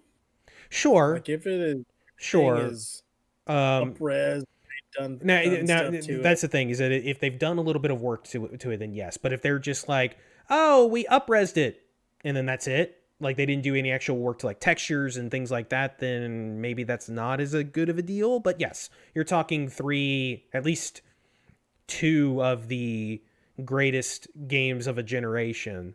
Yeah, that's cool. I definitely am super excited for that. Maybe one day I actually will finish 3 and see the ending for myself, even though I know the ending. No, it's not turn-based like KOTOR. You can pause it like KOTOR, but it's not. It's much more streamlined. Mass Effect's great. Actually, Josh, I think you would like Mass Effect a lot. Next up, this is for me only. I had to put a game on here for me only, since you got a couple of your own, Charlie. The console version of Microsoft Flight Simulator is coming out in the summer of next year, which is cool by me because then I'll finally be able to play it on something where it'll actually run well. Yeah, so that's going to be on the Series S and X. So that's cool. Now that I'm looking at this, I'm not 100% sure why I put this on here, but that Oddworld, new Oddworld's on there. I don't like Oddworld. I don't think you've ever really played it either. It looks cool. Like I remember when it came out for the State of Play when they were showing it with the PlayStation 5 engine. It looked really, really good. Yeah. Never really played it. I know it definitely has its place in video game history. It definitely has its large share of fans. Oh sure. I mean, it was a PlayStation tentpole back in the day on the PlayStation 1. It's also a PlayStation exclusive. There it is again, another exclusive for them. But I never liked it. That's not to say that this will be bad. I've never liked Oddworld. But speaking of first parties and actually really good platformers, Ratchet and Clank Rift Apart, PlayStation 5 only. I don't think that's coming out on the old generation. That game looks fucking badass. What's up? I'm thinking of something else. Oh, okay. I'm thinking of Banjo. Not Banjo, Crash Bandicoot. Oh, sure. Yeah, Ratchet and tends to be the same, so I tend to think of as those one in the same universe. Sure. Yeah. That looks fucking incredible. Every time they've showed that game, I've been super impressed with that game. It looks great. It looks like it plays great. Ratchet and Clank is a cool series. I played a lot of it back in the PS2 days. Yeah, that looks like that looks like it's gonna be one of their big ass giant games of the year. Oh yeah. It looks really, really awesome. Next up, of interest to especially our good friend Josh here, Resident Evil Village. Resident Evil 8. Yep. I believe that is a first half of the year game. There's no official date, but I believe they said spring. It's going to continue the tradition of Resident Evil 7 of being first person, which I think is an incredibly great idea because of how well 7 did for them. It looks fucking terrifying. I'll never play that game, but I'll watch you guys play it. So yeah, it's even more so for Josh Shizzle 2323. Oh, yeah. Good Lord, I can't believe he. I mean, I was like a dare that he play that game. I can't believe he played that game. And now, aside from Hitman, that's one of his favorite games for this generation. Right. So I believe that's out in the spring. And then the final two on our list are two games that have been said to be coming out in 2021, but will they? I don't know. First up, Halo Infinite, the next game in the Halo series that got delayed from being a launch title to probably this year. I don't care about Halo. I care from the perspective of the health of the Xbox, just like the health of any system. I'm still not convinced that comes out next year. I hope it does, but I'm not convinced. Just like I'm not convinced of the last one we'll get to in a second. But they gave it the fall window, so they did. I mean, you know, they've completely revamped that game. They lost some people on their development staff, kind of at the top. They kind of revamped the graphics because they kind of looked a little generic in the beginning. So I don't know. I hope that game's really good. I really hope it, because the health of the system kind of depends on it over it, in the first year of its life. So yeah, I hope that's good. And finally, God of War, the God of War Ragnarok. I also will believe it's a 2021 game when it comes out. Otherwise, I just don't know. I mean, we've said it 100 times on the podcast and on our breaks. When your only view of the game is a title card, it's hard to believe it's coming out in 12 months. I hope it does. There's no way that game will not be incredible. So, you want to talk about a game where you have no worries that it's going to be bad, Like, it's kind of like when they announced Miles Morales. It's like there's no way that game's not going to be anything but incredible.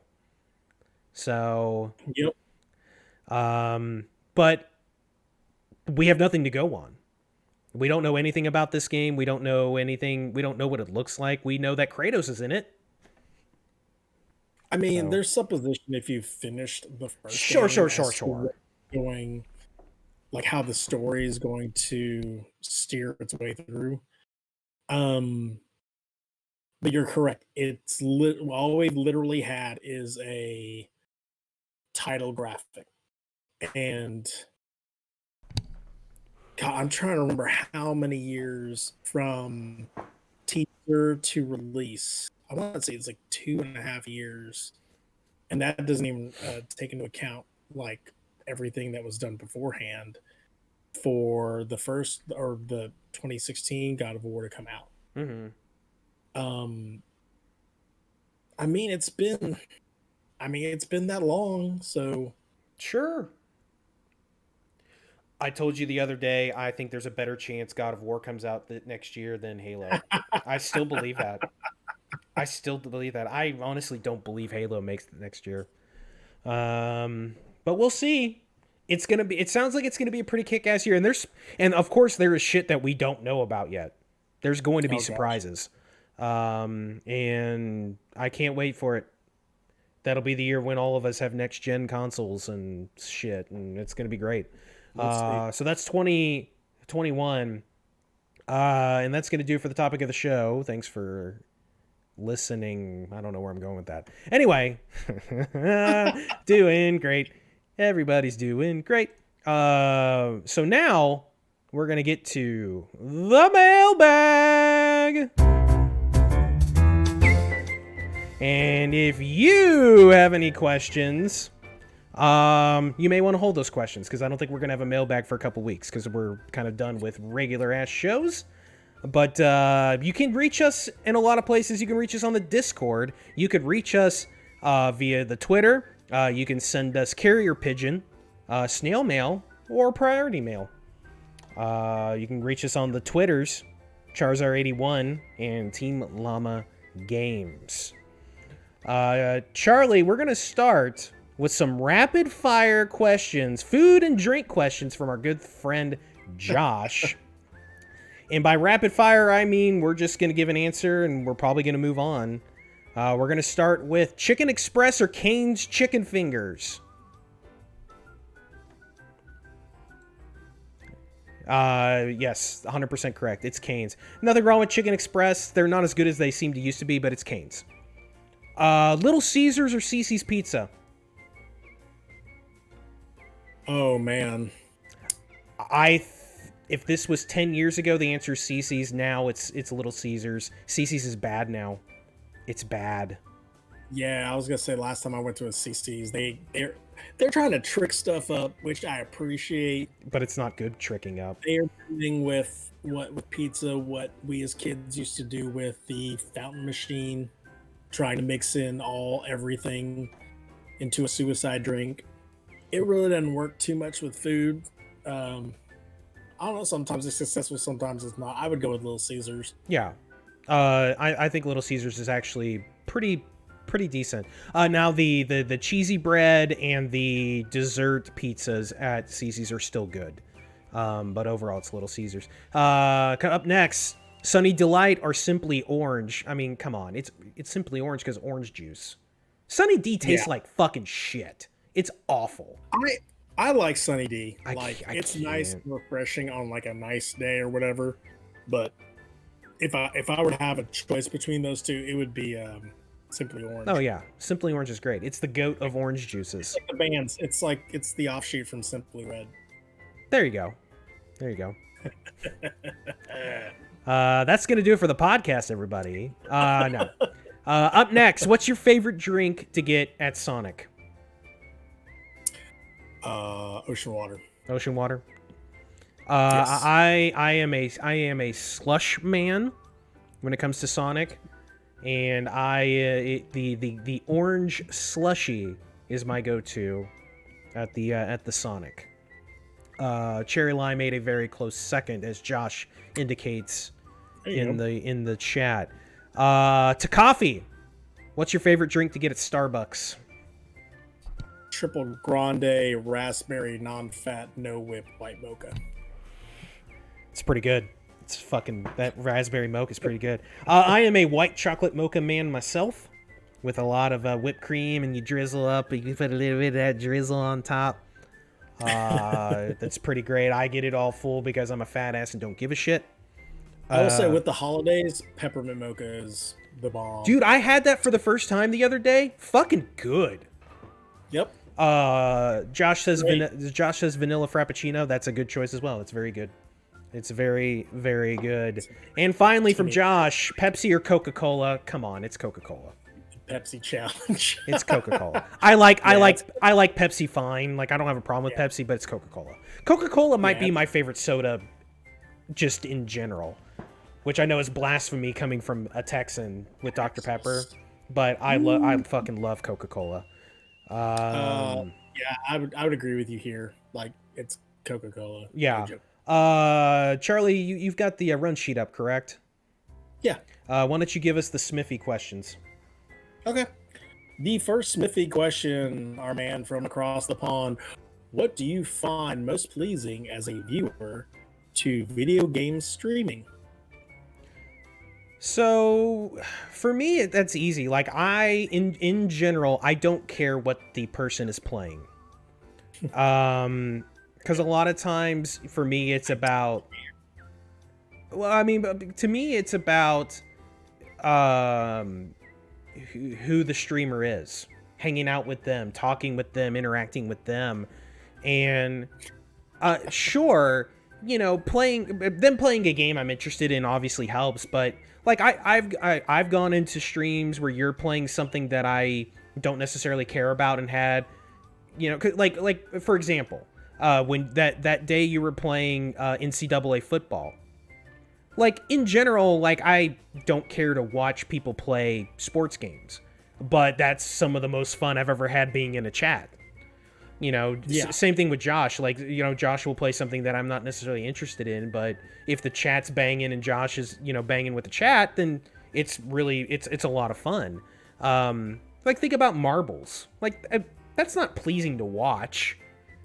But, you know, if we're having a good time listening to music and all that dumb bullshit that I do on it, you know, I think that's important. Because, I mean, the other way around, it doesn't work. Oh, I'm playing a game really well, but I am boring as fuck. Like, I don't want to watch that. I'm not going to watch a boring streamer. Sure. What about you? Yeah, if we're going to watch that, you'd have watched World of Long Plays or whatever. Exactly. I agree with you. It is definitely like, there's something to be said about chat interaction. You're here, you're watching Twitch. I mean, the video games, yes, you are drawn to certain channels because of their specific content. But there's just this added flavor when the streamer is addressing the chat at a very, very nice pace. I know that sometimes people can watch a stream and they're hesitant to talk. Me, I'm the opposite. I will say, hey, I will see, like, what's going on in this chat, da da da da da. I am fortunate that I chose my particular name, because I swear everyone loves it when they're like, oh, Charizard, holy crap, dude, that's my favorite Pokemon. Asley loves my freaking name, which is kind of rad.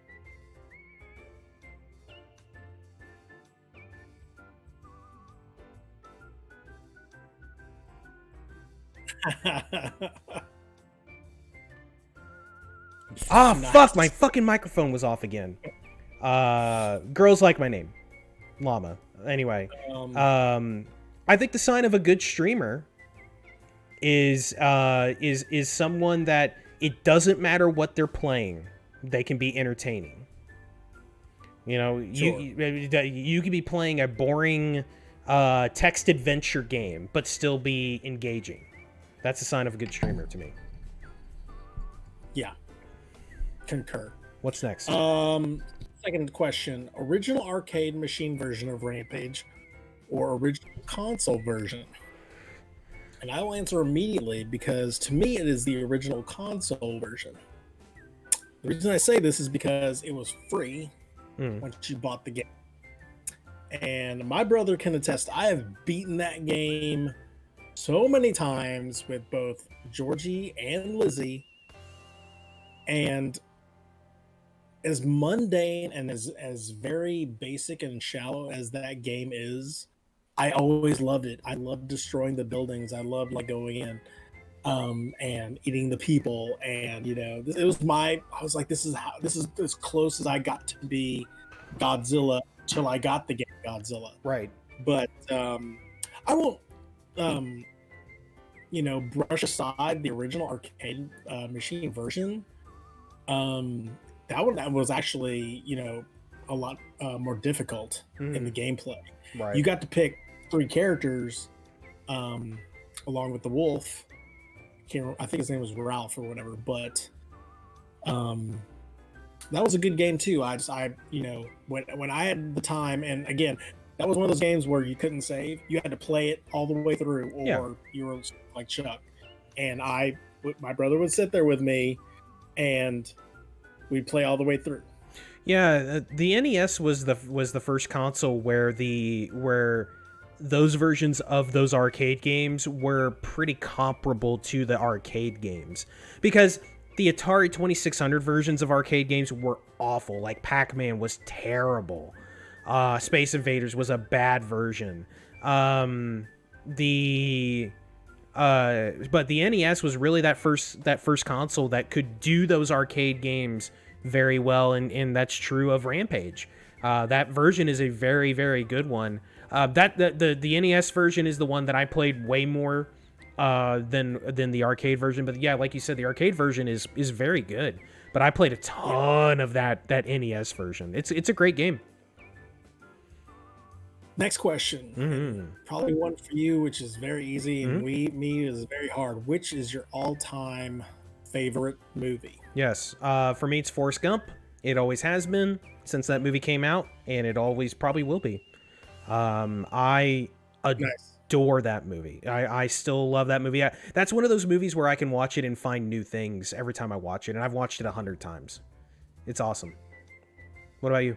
Yeah, it's a timepiece, and it's not just a timepiece from one time. It's a timepiece from multiple times, and that's kind of the cool thing about it, is that you get the flavor of everything from the late 50s all the way through the 90s, which is kind of cool.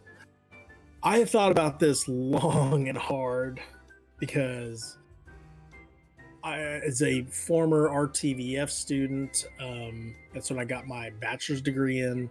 I've watched years worth of movies. I can attest to. If there was one movie that I had to pick right now, that was on the spot, that is my favorite movie, right now, it would have to be the second Godfather movie. Because as long as it is, that movie has everything. It's got the best actors. It's got this great middle chapter, dark tone. I mean, Godfather 1 was about as straightforward as you can get. It's a masterpiece, don't get me wrong. Yeah. But Godfather 2 takes like these unexpected turns, where you're like, oh, like in the first movie, this was kind of understood, save for what occurred at the causeway, but you kind of knew that was going to occur to Sonny. In the second movie, there were all these plans that were put in place, and Michael was constantly on his toes to try to get away from these guys that were trying to assassinate him. And he would he would send these hitmen out to perform these hits, but at times they weren't successful. And you had like this entire, Cuban revolution that was occurring at the same time. And one thing about the second one that I really, really liked was the back and forth between the origins of Vito, who was played by Robert De Niro. Vito Corleone in the first movie, he was an old man. You saw him like from a childhood grow up and like start in the barrows of Little Italy at the turn of the century and stuff. And that was kind of cool to see, like, the parallelism with what was going on in the past versus what was going on with his son, in the quote unquote present. That's why I really, really like the second movie, a tick more than the first movie. Okay, I like it. But it's a great. You've seen the second one, right? It's been a very long time. I think I've only seen it one time. I know I like it, but I honestly could not tell you hardly anything about that movie. Sure. It's just been so long. Give us the last one from Smithy. Last question: Rock Band or Guitar Hero? I mean, that's easy. It's Rock Band, but I mean, obviously, without Guitar Hero, you don't have Rock Band. But I mean, it's Rock Band. You're talking all the instruments, the ability to play the multiplayer with up to 4 people. I love Guitar Hero, especially original Guitar Hero. Guitar Hero 1, 2, and 3. But the original Guitar Hero is what got me into wanting to play guitar. But Rock Band, it's really not close. Yeah, and I agree with you there. Like, Guitar Hero was the beginning of that genre. Oh, 100%. Rock Band improved upon it drastically. And you want to take it a step further, without Rock Band, there wouldn't be no Beatles Rock Band. Oh, yeah. Well, which 100%. Is the best iteration of all of them. Yeah. Like the obviously I have, over here, back behind me. I have such an affinity for the Beatles, so you combine that with, at the time, my favorite game, Rock Band. And they did such a masterful job with that game, with the historical stuff. It's great. It's fantastic. Finally, Charlie. Yep. We have a new member of our Discord. His name is Veggie Reps. Thank you so much, Veggie Reps. Glad you're here. Thank you, Josh, for bringing him in. He actually dropped us a question, and the question is, are we ever going to be sponsored, this podcast, sponsored by Fleshlight? First of all, we will take any and all sponsorships. We are open to sponsorships. And specific to the Fleshlight, to me personally, if you're just giving us stuff to test out, that's all I need. I mean, Maglite is a great company. They've had the biggest, strongest, heftiest flashlights. Charlie, I think Charlie, policemen who use them. I think you're mistaken. For security. Why not? I'm going to stop you there, Charlie. If you're not familiar, the Fleshlight is a flashlight-looking item that you stick your penis in. Oh. Wouldn't that hurt? There's like a light bulb in there. No, it's like it's got shapes of like vaginas and mouths and buttholes. I'll tell you exactly why you would want that, because you don't have a wife. Ha ha! So Fleshlight, you know what? Fleshlight, if you want to send me, Mitchell Barrett, some fleshlights of all types to test out, I'm your man. And you can sponsor this amazing podcast, the MC Gamescast. And that's going to do it, ladies and gentlemen, for the mailbag. Thank you, everybody that has sent in messages and emails and whatever you want to call it throughout our 21 episode history. Thank you guys so much for that. You guys have sent in some pretty awesome questions that cover the gambit of all subjects. So thank you guys. Like I said, next week we will probably, because of the format that we're doing next week, we may not have any questions. But once we get into the new year and back to regular episodes, absolutely, we will be ready, and we'll have some backlog of stuff that we missed this week. But Charlie, like I said, since this is kind of the last regular one, I thought I would do something a little special for our final scatter shooting of the year. I wrote a little something to talk about the year that was 2020, and I'd like to present that to you now. We're not going to have an intro. We're just going to get right into it. With this being the last regular style podcast of the year, I decided to put some thoughts down on 2020 in gaming and really life. 2020 has been a hard year in many respects, with the pandemic and its fallout, a very difficult and divided election year, and many personal hardships over the course of the year. We lost many people this year that hit really hard, from Kobe to Chadwick to Sean Connery and many, many more. Pop culture took a big hit and shook us. As a nation, we haven't been this divided in a long time, and we saw that with the social unrest and the election year that took place this year. And while the elections are now over, the divide still continues, and we may well do so into next year. Of course, the pandemic took center stage this year, as it should have. The amazing loss of life and changes to everyday life have certainly changed us as a nation and a world. However, despite these hardships, we have seen some incredible positives. The hard work of essential workers has been an incredible bright spot in the terrible pandemic. The hard work of pharmaceutical companies to create viable vaccines and begin administering to the public is inspiring and gives us hope that we may soon be able to get back to a sense of normality. On the video game front, games like Animal Crossing came out at a time that was incredibly needed to help us begin the pandemic journey and keep us with a semblance of sanity. The new generation of consoles are upon us, and while it hasn't been the smoothest of launches, the excitement of a new generation is still there for us. Of course, it is possible that without this pandemic, our streaming journey does not begin for us, and potentially meaning this podcast potentially never begins. 2021 does bring us hope for a better year. With the vaccine, we should start to turn a corner and return to what we knew as normal. Hopefully, with the election behind us, we could start the process of healing the divide in the country. And with a full year of new consoles in the wild, we hope the games start to hit their strides. A reminder that no matter where you play your games, gaming is our place to get away and enjoy ourselves. I want to say thank you to everyone that has watched or listened to our little podcast.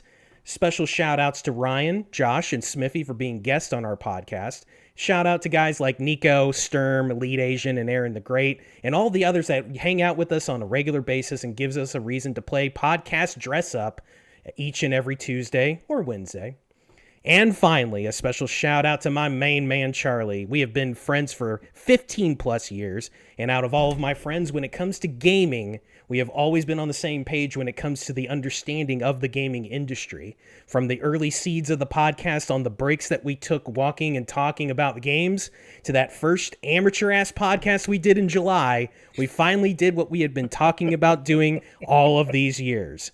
Here's to many, many more episodes of this little podcast, my friend.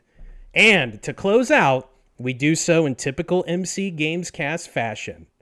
And finally, Princess Toadstool was having a hard time getting her tomatoes to ripen, so she goes to Toad, her neighbor, with a problem. Toad says, "Well, All you have to do is go outside at midnight and dance around in the garden naked for a few minutes, and those tomatoes will become so embarrassed that they will blush bright red. So the princess goes out at midnight, takes off all her clothes, and dances around the garden naked for a few minutes. The next morning, Toad comes over to the princess's house and asked if her tomatoes turned out big and red. She said, "No, they're still green. However, I did notice that the cucumbers grew 4 inches." Yes. And ladies and gentlemen, that is scatter shooting for this episode and of 2020. Thank you guys so much for all of the wonderful hours hanging with us doing this podcast. Charlie, I know that I can speak for you in saying that this is absolutely a blast each and every week doing this. And I cannot wait to go into 2020 and continuing doing this silly thing that we do. It really is such a blast doing it, and it's a great time doing it with you, my friend. Fantastic, man. Totally. Do you know our podcast is old enough to drink? Right. We are now legal drinking age. We can smoke, we can drink, we can do anything we want. We can go into a store and buy pornography or go to Pornhub if we want. So we could buy a fleshlight. Here's one to you, dude. Yeah, totally. All I have is this Gatorade. Anyway, but yeah, so Charlie, next week we're going to be doing our Game of the Year extravaganza. We are going to talk about our personal top 5 games, and then we're going to try to come together for a podcast overall top 5. We're going to have different categories to talk about. This is not necessarily just games that came out this year. It's going to be games that we just played this year, because we have a tendency to play games that are maybe potentially a little older. So I'm definitely looking forward to that. Charlie, we haven't talked too much about it, but we're both off next week. Do we want to try to do another afternooner? Oh yeah, I'm definitely gonna do a couple of Rebel streams myself. Yeah. But no, we definitely need to re-rack. Probably do it when the sun is out a little bit. Yeah. It'll be nice to some nice shut eye. I'm not 100% sure. Yeah, a little afternoon delight. Thank you, Josh Shizzle. Yeah, I'm not. Thank you. I'm not 100% sure how long this podcast will be, just because we kind of don't have the exact format completely 100% down. But yeah, with it being potential to being a long one, yeah, probably a mid-afternoon or like we did during Thanksgiving week would probably work. So yeah, everybody stay tuned for that. Charlie, you're going to be back Thursday night, I assume. Yes, sir. Playing back into the wasteland. I've got to take down this freaking power plant and, make sure the villagers understand that the Minutemen are really, really good people. Fallout 4, baby. That's right. I'm back in, man. Hell yeah. That's good. I'm excited to see more of that. Never changes. War never changes. We gotta go back to the future, Marty. Yeah. So, and then you'll be back probably Sunday, and then yeah, we're both gonna probably have some Renegade streams next week since we're both off.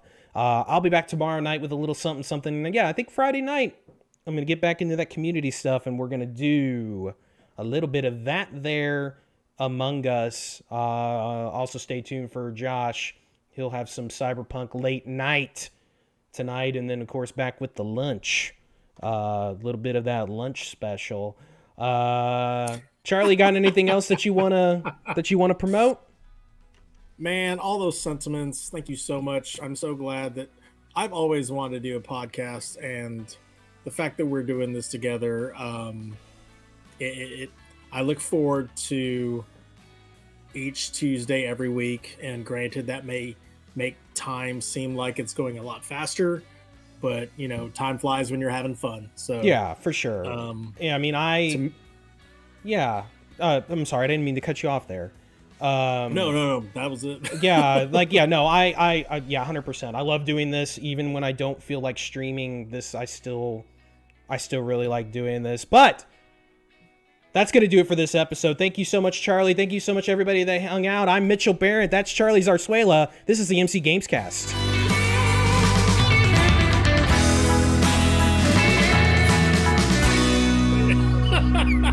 Goodbye, everybody. Why is my hand so big compared to yours? All right. Goodbye, everybody.